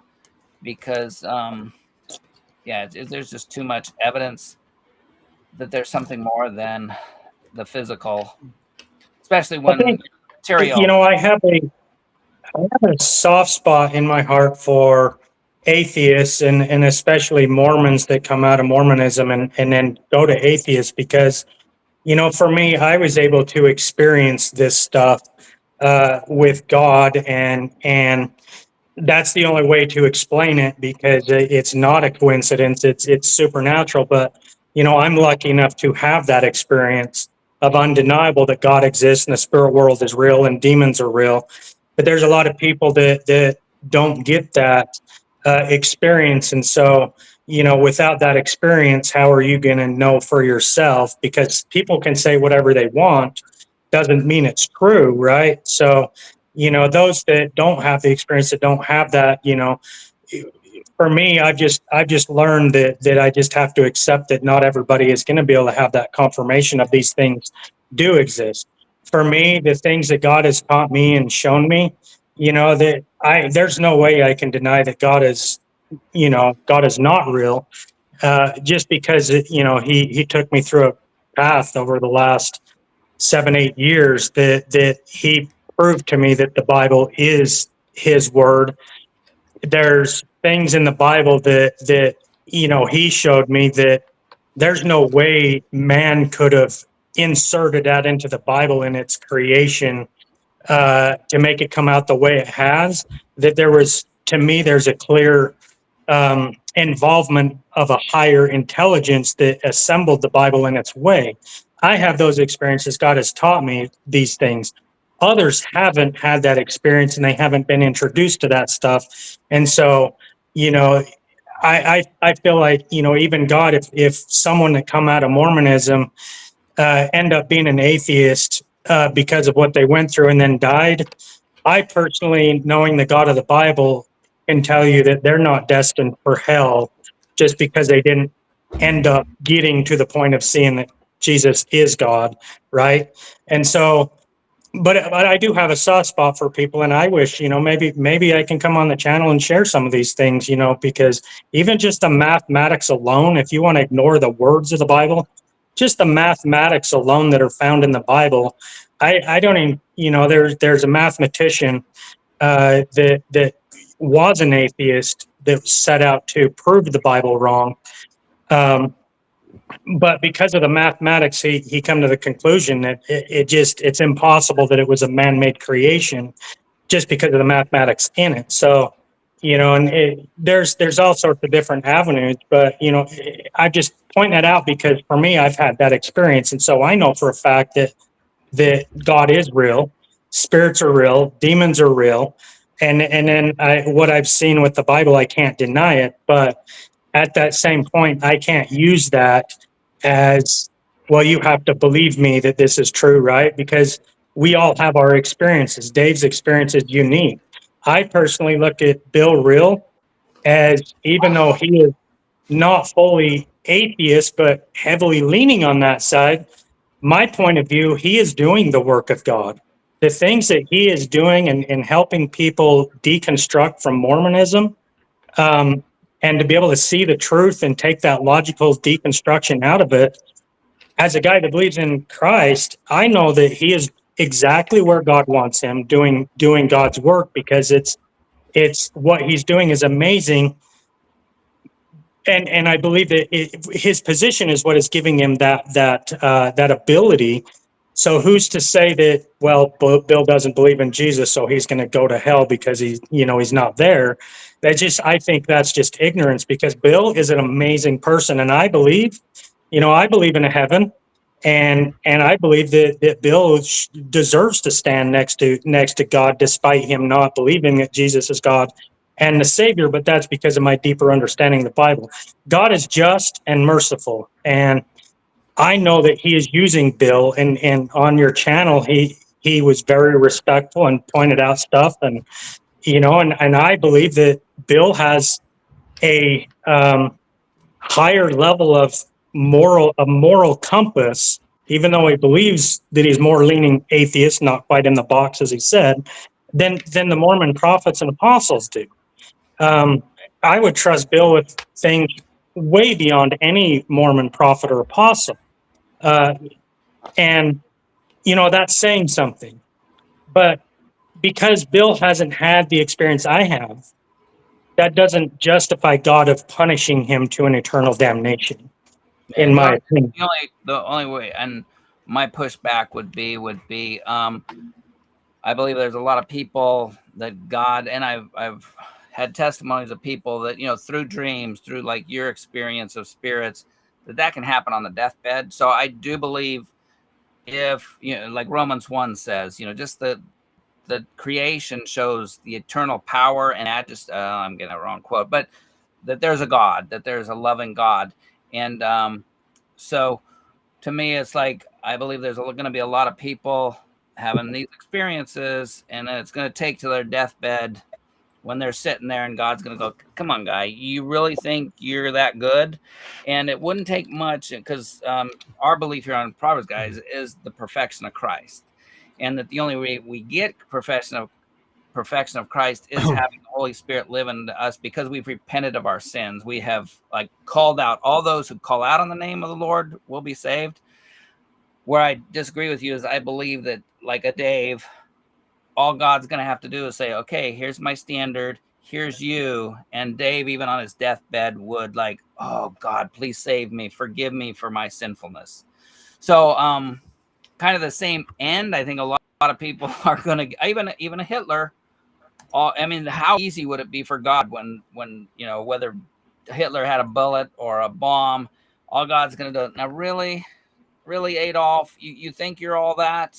This is what you did to people, to my creation, to everything else. And there'll be plenty of time in that Hitler's like, oh man, God, please save me. Or, yeah, I'm all that, and I'd do it again if I could. So that's where I think it comes down to personal responsibility. But a lot of that I can't judge, because somebody like that's been hurt, that has been screwed over by other people. I have a good friend, one of my best friends, was had bad asthma almost to the death when a child, and then was abused. And his personal testimony in public, so it's not to saying anything behind his back, but it was in a house with a crucifix. And so he didn't like that Jesus dude. He was some dead guy on the cross who helped him nothing and could do nothing. And God spoke to him. And it's like, you know, come on. You still have, I'm still God. And his whole testimony was like, he knew he wasn't good, and he went off the deep end. Understandable, kid that got abused and everything in your own house. And he knew, he said, if I ever surrender to God, and like one time almost drowning, and he's having a conversation with God, and he goes, no, if I ask, and to himself, he's saying, if I ask God for help to get out of here, I've got to live for him. And I'm not ready. That dude, you know, he didn't help me when I was getting abused, so I'm not going to acknowledge him. And it took him years, even a stint in prison, where he had a supernatural thing where he finally knew with his personality, he was only, I think, in for so many months or whatever for drug stuff. But he was either going to kill somebody or they were going to kill him. And he knew he didn't want to stay in prison forever. He knew and he said, God, if you get me out of here, okay, I will serve you. I will call on your name. And he said, supernatural, some guys in a different, he's a white dude. So there's some people in another group that didn't like him. And so the main dude was in a cell with him, and all the guys were around him, so they couldn't see. And the dude was, and he did. He said, I'm not going to fight him. I'm just going to leave it to God. And the dude was just, and like an out of body thing, he could feel himself getting punched, but he didn't feel it. And all of a sudden, this light just happened, and the dude and all the guys that were, you know, screening off so the guards couldn't see what happened just got thrown back. And he said, I think it was months he was still in there, and nobody bothered him. Nobody. But, you know, supernatural happens. And this guy's got no bones to pick or anything. And I test people. I'll talk to people like, really? Oh, okay. And then I'll check stories, and because I just want to know truth. And I know sometimes I even think, no, I'm going to say something like, no, that's not what I thought. That was somebody else told me that. And so we're human, and that's why I just love this stuff. But yeah, the supernatural, and whether, Hinduism, that there's the forces, and correct me if my terminology well, there's a lot to it, so I'm just kind of rolling with it, right? Because I mean, like, I could say the same thing about Hinduism, right? Like, we talk about steel manning, right? And so also I think when in these discussions it's about intent, right? Because my experience is a lot of Christians want to disprove something, and in order to prove they're right. I mean, the reality is that I have evidence that supports why I believe what I believe, not to convince you. It's just what it is. It reinforces my belief. Because you were talking about the supernatural, I did some Googling because I heard different stories about this, and there are multiple accounts where young children would have nightmares, right? And I think James Lessinger is one of them that came up. But and there's another one in England, and but fighter pilots, very small children, right? Very small. We're talking 5 years of age, 4 years of age. They recall being fighter pilots, and their parents think they're weird until they start giving the names of the planes they threw. One of them, I think it was the one in England, told them where he was shot down and where the bullets hit. And they contacted the local police. It's like, this is weird. The police go out there and they find an RAF Spitfire with bullet holes in the exact locations that this kid said, right? Now, why do I bring this up, right? Because Christians like to say, oh yeah, well, you're wrong because of this. Well, I mean, I could take this case and other cases like James Lessinger, who is an American who, had a very similar claim, and U.S. Navy records confirmed he was a fighter pilot, right? And they confirmed where his plane was shot down. Mind you, he was only, I think, like 3 or 4 years old when he was talking about this. There's multiple accounts of this happening, right? So I can take that and say, yeah, and this reinforces the belief in reincarnation. You can't make this up. It's mathematically, like DC is saying, it's mathematically impossible for a 4-year-old to describe a Spitfire, give a name of a fighter pilot, and tell like actual government officials where he was shot down and how he was shot, right? Then you have mathematics, because I like math, and DC brought mathematics in the Bible, and he's right. There's a lot of orchestration with mathematics in the Bible.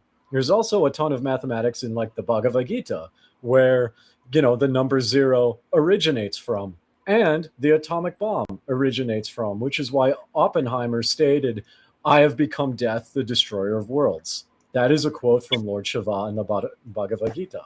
And that is the holy book, right? That's one of them. That is a holy scripture, yes. Okay, good. So just clarify again. So you're talking about... Yeah, no, it's fine. But yeah, so in one of the holy scriptures, that is, where it comes from. I want to add to that, Dave. Well, real quick, let me finish this point before I forget. Yep. On top of that, there's also something that I find fascinating. Somebody's got feedback. Sorry, I am in Hawaii on the wet side of the island, and the rain it comes down and it'll go away in a few minutes, but it just... Oh, gotcha. Okay. But the rain just... And the final point that I saw that I've been meaning to do more research on is one of the lunar landings. I think, whether or not you believe in the moon landing, the landing struts come from the mathematics, right? There's like a Hindu tie there. And somebody brought it up, and I've seen other people say, yeah, this is true. And I've been meaning to dive into that, right? And so the reason why as much as I like to troll on the internet with people who give me a hard time, the reality is I do respect the Bible because, as I mentioned before, it is one of the few religions that is reasonable. My position is that, the examples that I give within that 2 minutes of your time also demonstrates that Hinduism has reason to it as well. So I don't attack Christianity. I say, okay, yeah, you're presenting, evidence for what you believe. This is for evidence for what I believe. And like, the difference is I'm like, some people who call themselves Christians will try and convert. Some do. I don't. I'm like, cool. Well, we have this too. Yeah. And so that would be our channel's things that, all it is evidence. And then, scientifically, if you talk like science, it's what causes, what's the best explanation for that cause. Yep. And so, and that's where that, reincarnation, that would pop right into it. It could be that, there are the demons. And it could be that reincarnation is wrong. And I've heard Christians say it could be a demonic deception. Okay. I'm willing to indulge that. But those are two better choices than saying it doesn't happen at all. Exactly. And I'm willing to, and to Dan's point is what's the most reasonable, right? And for me, what's most reasonable, is it the enemy of Jesus who's running around like implanting memories, like stealing memories from one person and sticking them in someone else's brain? Or is the more reasonable conclusion that energy can neither be created nor destroyed, the soul, right? The soul's eternal, and that it's just the physical body that changes? I lean towards the latter because to me, that's more reasonable. No, and that's why, here, we get into it sometimes just because we're human, but it's like, as my Christian beliefs, I can't do anything. You can't convince me. It is really experience on, a level, and then that's the evidences, and then what is going on. And we believe here, the Proverbs guys, that God will be talking to you, like I was saying with Dave, with DC, is that, I think everybody has a choice. God will make it clear. He's got the natural, everything. And just to be general, like nature itself shows that there's something, that didn't pop in by undirected processes.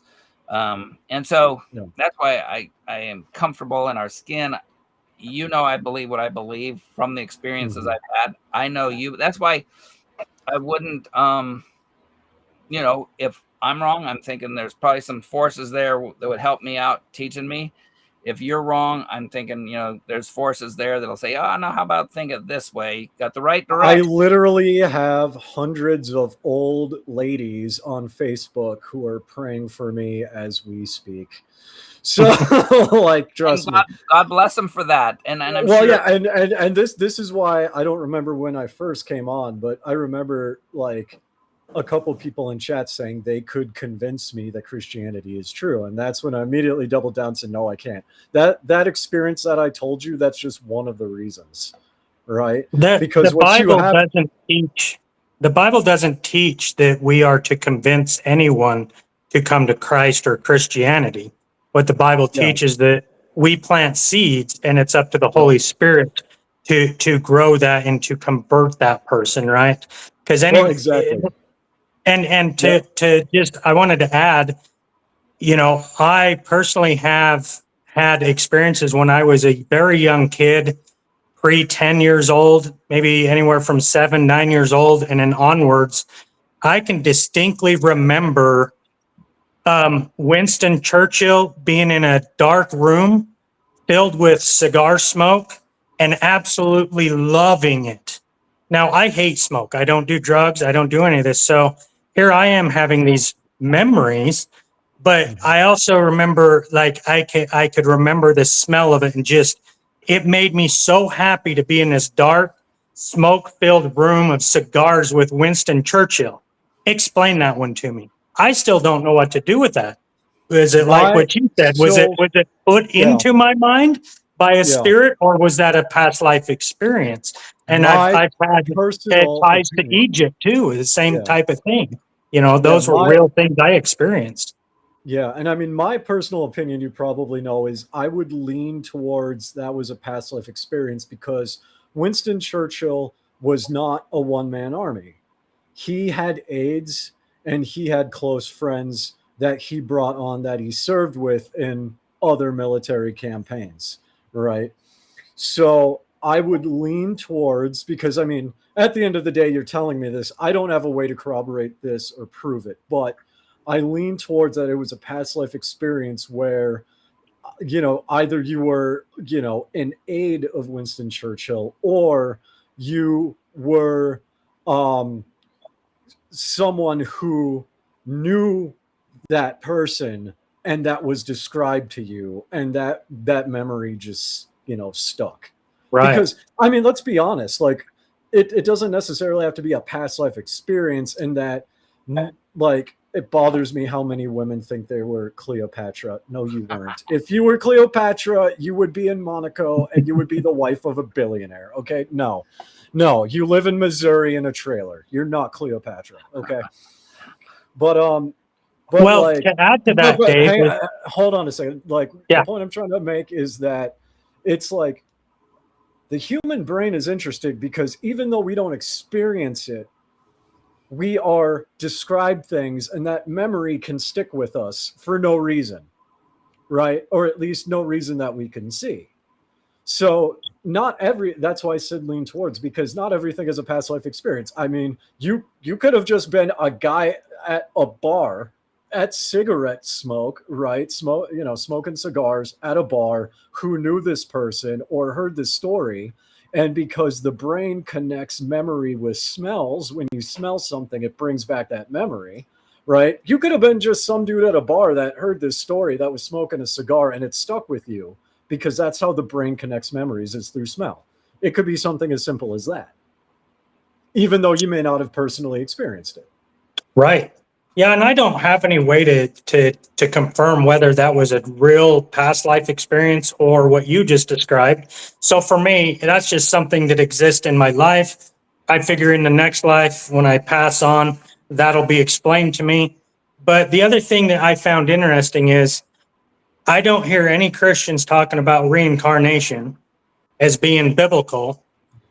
3 years ago, God wanted me to learn biblical Hebrew, and so I've been watching a lot of Jewish rabbis and a lot that speak a lot of Hebrew. And just recently, about 2 weeks ago, a Jewish rabbi was talking about reincarnation is a Jewish thing. And I was like, what? And so it's new to me.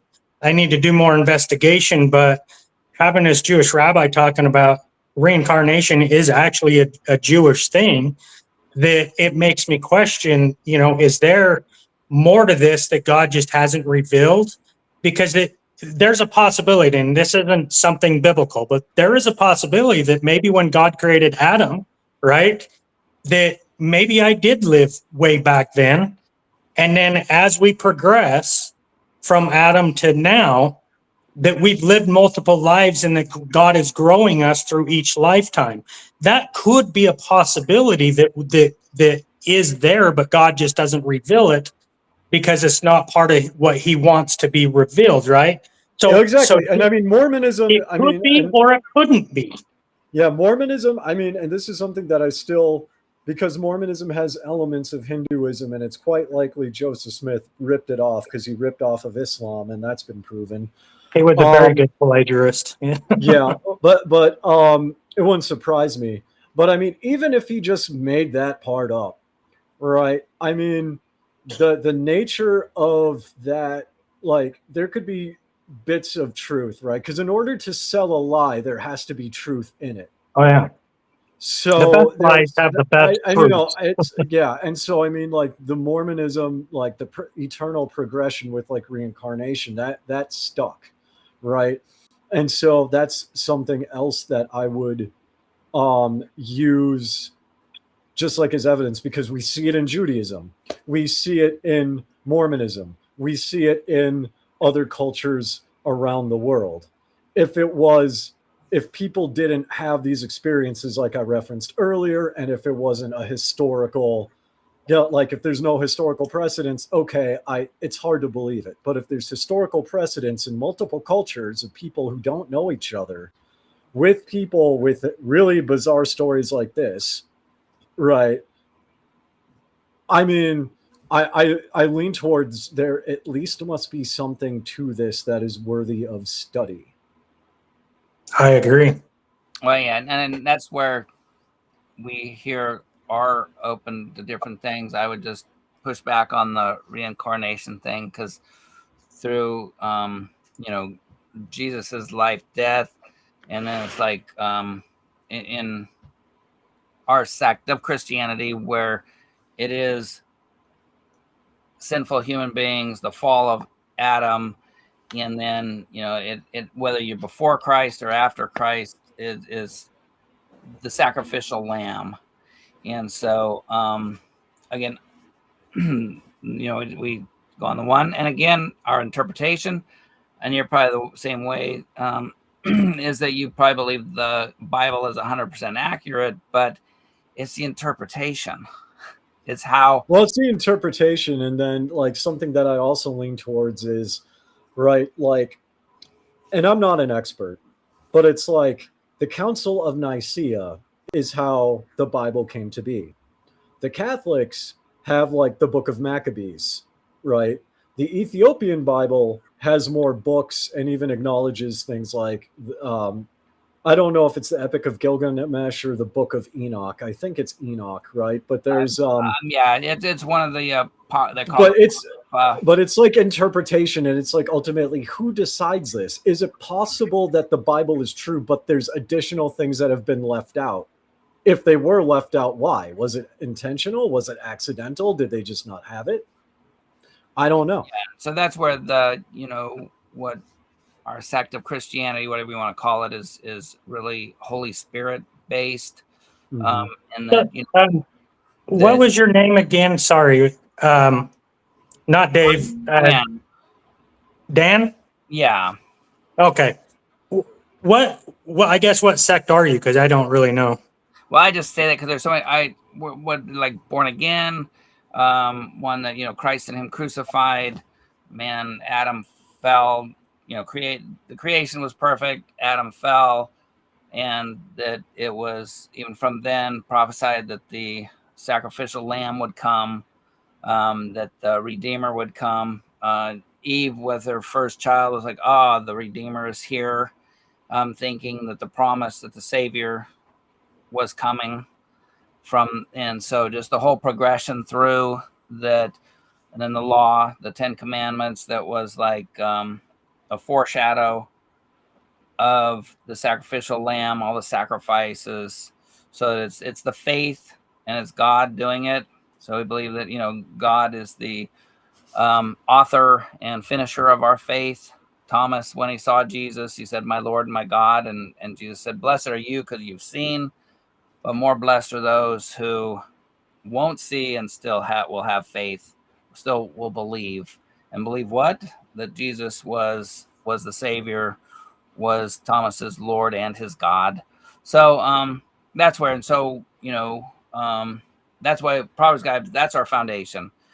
If you think you can make it on your own, God bless you. I mean, we here believe that there's nothing I can do to bridge the gap, and that's kind of a thing. You'll see pictures of, here's man and here's God, and it's Jesus Christ that made a bridge that then through faith we can get to God.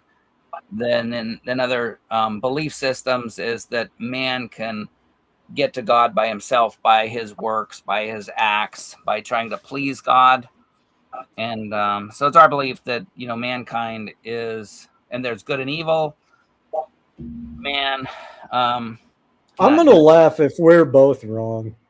Oh yeah, and that's the thing. And like I even tell I tell the atheists all the time, evidence is pointing to a creator. And but if I'm wrong, I'm gonna be the happiest clam, because I'm thinking here it's like, and people like, you don't obey I don't try to obey the 10 Commandments. I just try to please my Father in heaven. And so I'm not going to murder somebody. I'm not gonna take your wife. Now, I'm not going to take your wife because you said you guys are pretty violent when it comes to that. God bless you on that one. And seriously, though, is that you can't, and the Bible says that the 10 Commandments were given you to show you to be a schoolmaster that you need the teacher, you need somebody beyond yourself. And so that's the and I call it sect because I don't want to be like, oh, I got the I've got the way. No, Jesus is the way. The Holy Spirit is the one we say will guide us, teach us, comfort us. DC is back. And Sorry, I'm gonna my take off phone is in a on minute. 4% battery, so I needed to get a charger really quick. Sorry about that. I heard That's all what good. you said, and I believe the same things that you just described. I believe that the only way to the Father is through Christ. I believe that Jesus is God. Sorry, it's down to 1% here. Well, Trying to we're get the going to end battery it up pretty situated. soon anyway because I gotta head to work. Where are you located? I'm DC? on Maui in Hawaii. Oh, that's you said that already. So you're still Yep. early over there. It's 10 o'clock Yeah, here. the sun is just kind of going down, to the west, so it's still light outside. It's going on So- 1 in the afternoon here in Mongolia, and it's about my bedtime. Your bedtime. See, I'm 'Cause, getting to know usually all my friends. Awesome. Yeah. Well, 1%. Just thank you so much for the conversation. BS. I'm sorry, man. There was guys in the thing. oh, there are guys in the back. Oh no. Sorry. I know they know me enough that I get so intense on just like, man, what's DC think, what's David thinking? And it's like, oh, over there, guys, over there. That's why Rich was here, and it's like, Rich, take care of the comments. Anyway, I'll let you go to bed, sleep. You can party for a while longer in Maui, and I'm headed to bed. I'm probably I'm not in trouble, but because I think my wife likes me out of her hair, but she wasn't happy that I ate all that chicken, most of that chicken stuff. I didn't even really like it, and then I didn't even eat any of her good Asian barbecue or shish kebab, they call it. So anyway, thanks so much. Thanks for having me on. Good to meet you, Dave. And Yeah, good to meet you. Yeah, I love having a conversation with you, Dave. Most of our shows, I relate with both of you guys quite a bit. So some of our shows are just like a podcast type of thing, but I like the conversation, and a lot of our stuff is conversational. So always. yeah, and if you guys want to have me back on in the future, I'll definitely come join you. Just show up. Just show up. That's what I did. That's what I did. I just show up. And then finally, it's like even that, I think that the link probably wasn't out there, and I thought it was out there. And and Claude was here, in my atheist buddy. He's good because I can, tell him he's an idiot, and he can call me a retard, and that's how the best friends do. Kind of not best friends, but that's how the old school 60s and 70s friends. It's like you never said, "Oh, I love you." Oh, you're so no. You knew your friend because you'd call him something stupid. Anyway. Thank you, everybody else. Wow. You all have a good one. Yes, as saying I'm looking good. Well, no, he didn't say I was looking good. He said the picture's looking good. I don't know what the difference is. Hopefully you're still there. And darn it, because DC, he has some great comments. Very sarcastic, very witty. So no, actually, at some reason, probably the lighting. I had to hide in here because, I didn't want to bug him. We had my son got home, and he's like I am. He's a chatterbox, 13-year-old, and just a total blessing. My wife's from the Philippines. Most wonderful woman I've ever met. And at the same time, Filipinos are very controlling women. They are the mother hens.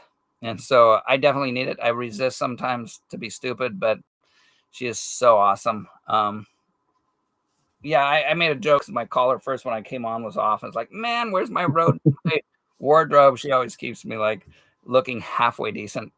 So thanks so much. And I hope to see you again.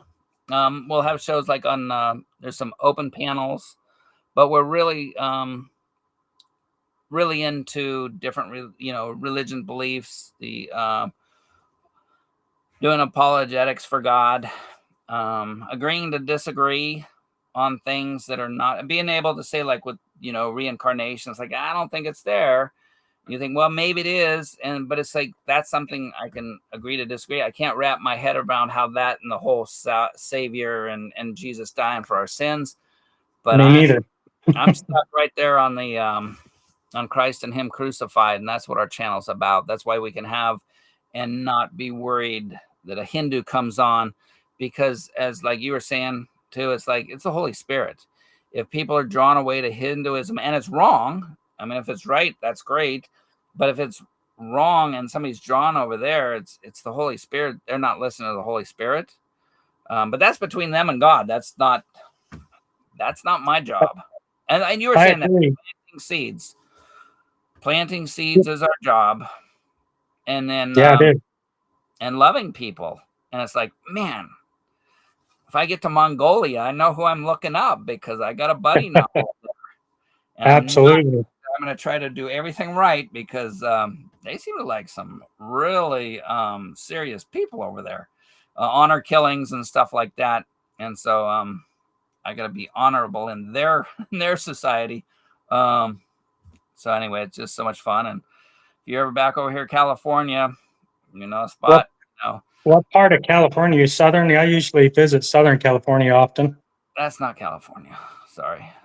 No. You can tell Northern California guy. So it's that, LA is. Yeah, I've got a few friends up in Modesto and some of that up San Francisco, Oakland area. So it's closer to God's country, and so you're even farther north. It's about an hour north of San Francisco, and we say, and so there's a city. We're Santa Rosa. I'm next to it, but a little town. But Santa Rosa is the largest city north of San Francisco because we're north of Sacramento too. So the largest city north of San Francisco, and but yeah, it's fun because about a 20-minute drive south, and they said that's the border. If you go past Petaluma, because then it's Marin County. You might have heard of Marin County. Yep. It's the county that, it's the rich. At one time, before the Washington, D.C. became the richest counties. Wonder why, with trillions of dollars going in there and all the lobbyists. Marin County used to be in the top 15 all the time, sometimes in the top 5 of per capita income. So they can get kind of snobby down there. But still humans and still fun, real nice people. I haven't, because I do landscape and I've worked down in Marin County, and they're all people. We're all people. And right. Right. No, exactly. And we're all trying to figure out the purpose of this, life we've been given. And again, just like Dave was saying, we all have the same evidence, and what jives the best with our experience. And then again, to me, mathematically, I don't see evolution as a part of it. I don't see and again, that's why I have Dave on and encourage him to tell me about it, because my Western dabbling into Hinduism says that doesn't make sense to me. And so and it doesn't really jive, the whole spiritism. He's into tarot cards. I didn't even know Hinduism and tarot cards were a thing. That's again stuff I like to, just information. And the spirit stuff, haven't asked him again about good and evil yet. That'll be again, and he doesn't seem to, I mean, he's into truth just like I am, and just figuring out what things are what, just like on your are you still doing the digging excavation? No. When God called me out of Mormonism and started in 2018, I sold my excavation business in 2019. And since then, I've been on a walk with God, pretty much a wilderness journey where he's walked me through everything. I mean, I don't think there's a subject he hasn't had me go through. When you're talking about the atheism, evolution to exist, the mathematics is 10 to the 77th power. To put that in perspective, the Milky Way galaxy has 10 to the 55th power of atoms in it. So 10 to the 77th is enormously bigger than the atoms that exist in the Milky Way galaxy. That mathematics, again, you want to ignore the word of the Bible. There's so much other stuff that just proves that it's just an improbability. It's not even in a possible timescale. But God has taken me through all of these things, the flood of Noah, I even have something that's different that I would maybe like to share with you in a future time of the age of the earth. I'll just throw it out there. It's 13,008 years old right now. That's a weird number to throw out there, but I've walked through this with God. And so that's pretty much all I've done for the last since 2018 is a walk with God, learning biblical Hebrew, learning the Bible. God took me through New Age spiritualism, prosperity preaching, once saved, always saved, Catholicism, Protestant. I've gone through all of this that God has had me go through, learning and teaching me. And, I feel like actually God has shared that I'm at the end of my wilderness season. He's shared that and it's not a physical place, but a spiritual place, that I am in the last place before I cross over into the promised land, whatever that does look like. So my process has been very long. It's I didn't choose to leave Mormonism. God chose me, and He has taught me a lot of things. And so, yeah, I mean, there's a lot of subjects that God has given me. Like one of the things that, I grew up in Provo, and the Rocky Mountains right behind Provo, there's large folded rocks, big rocks that are just folded like a pancake, right? Just folded. And I remember as a kid, before 10 years old, looking at those like, holy crap, how do you bend rocks, right? And then we're taught in school that, millions of years of heat and pressure, you can bend those rocks. And then even my little uneducated brain knew that there was something wrong with that, right? And so, in Provo, you guys were taught more of deep time? Well, nobody really has a solid,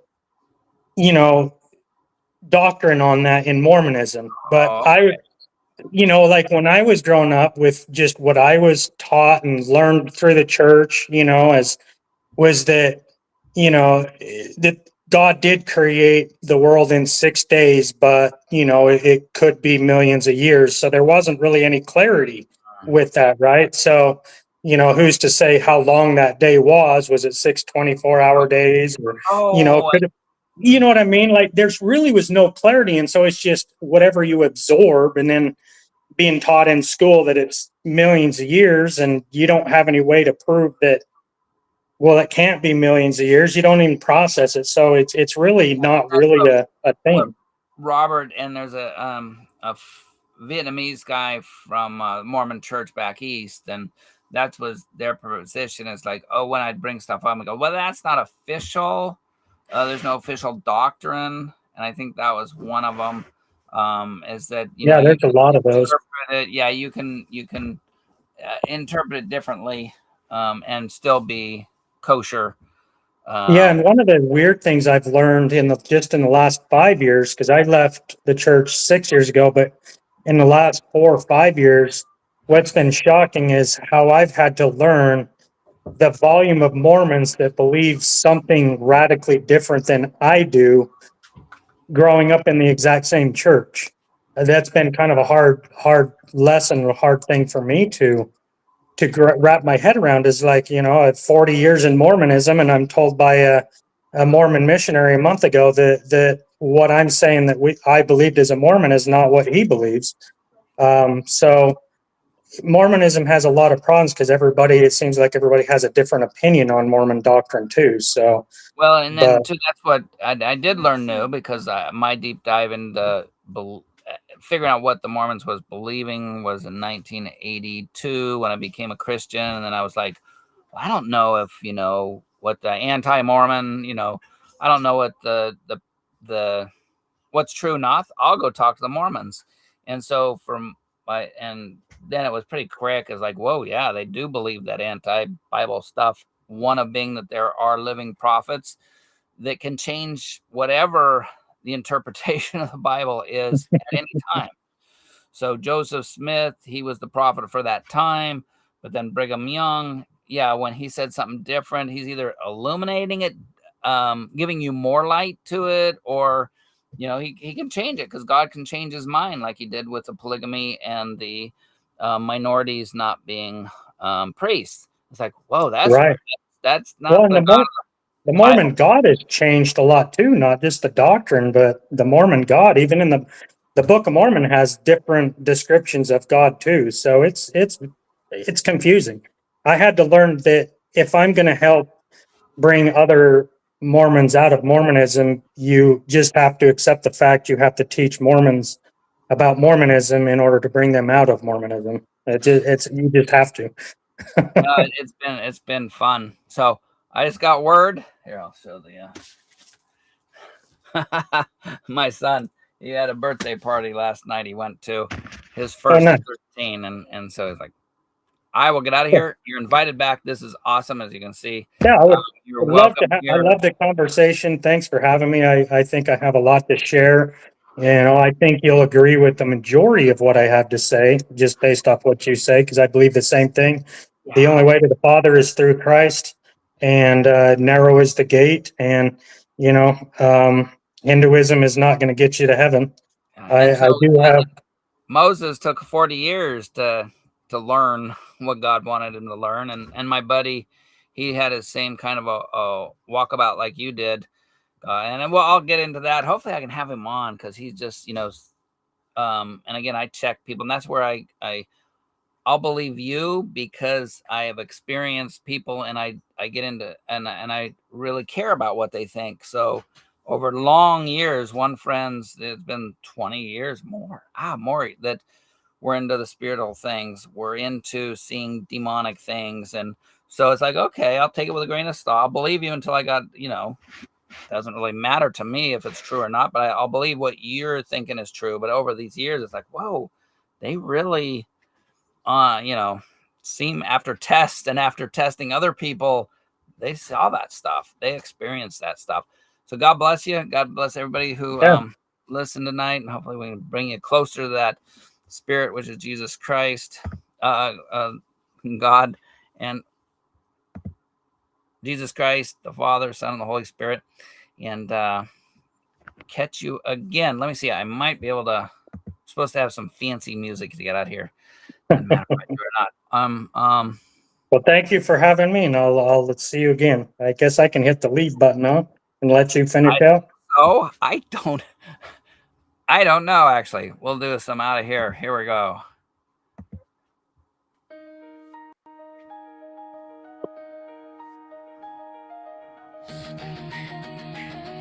Music. Thank you so much, everybody, for here. Thank my family, because I had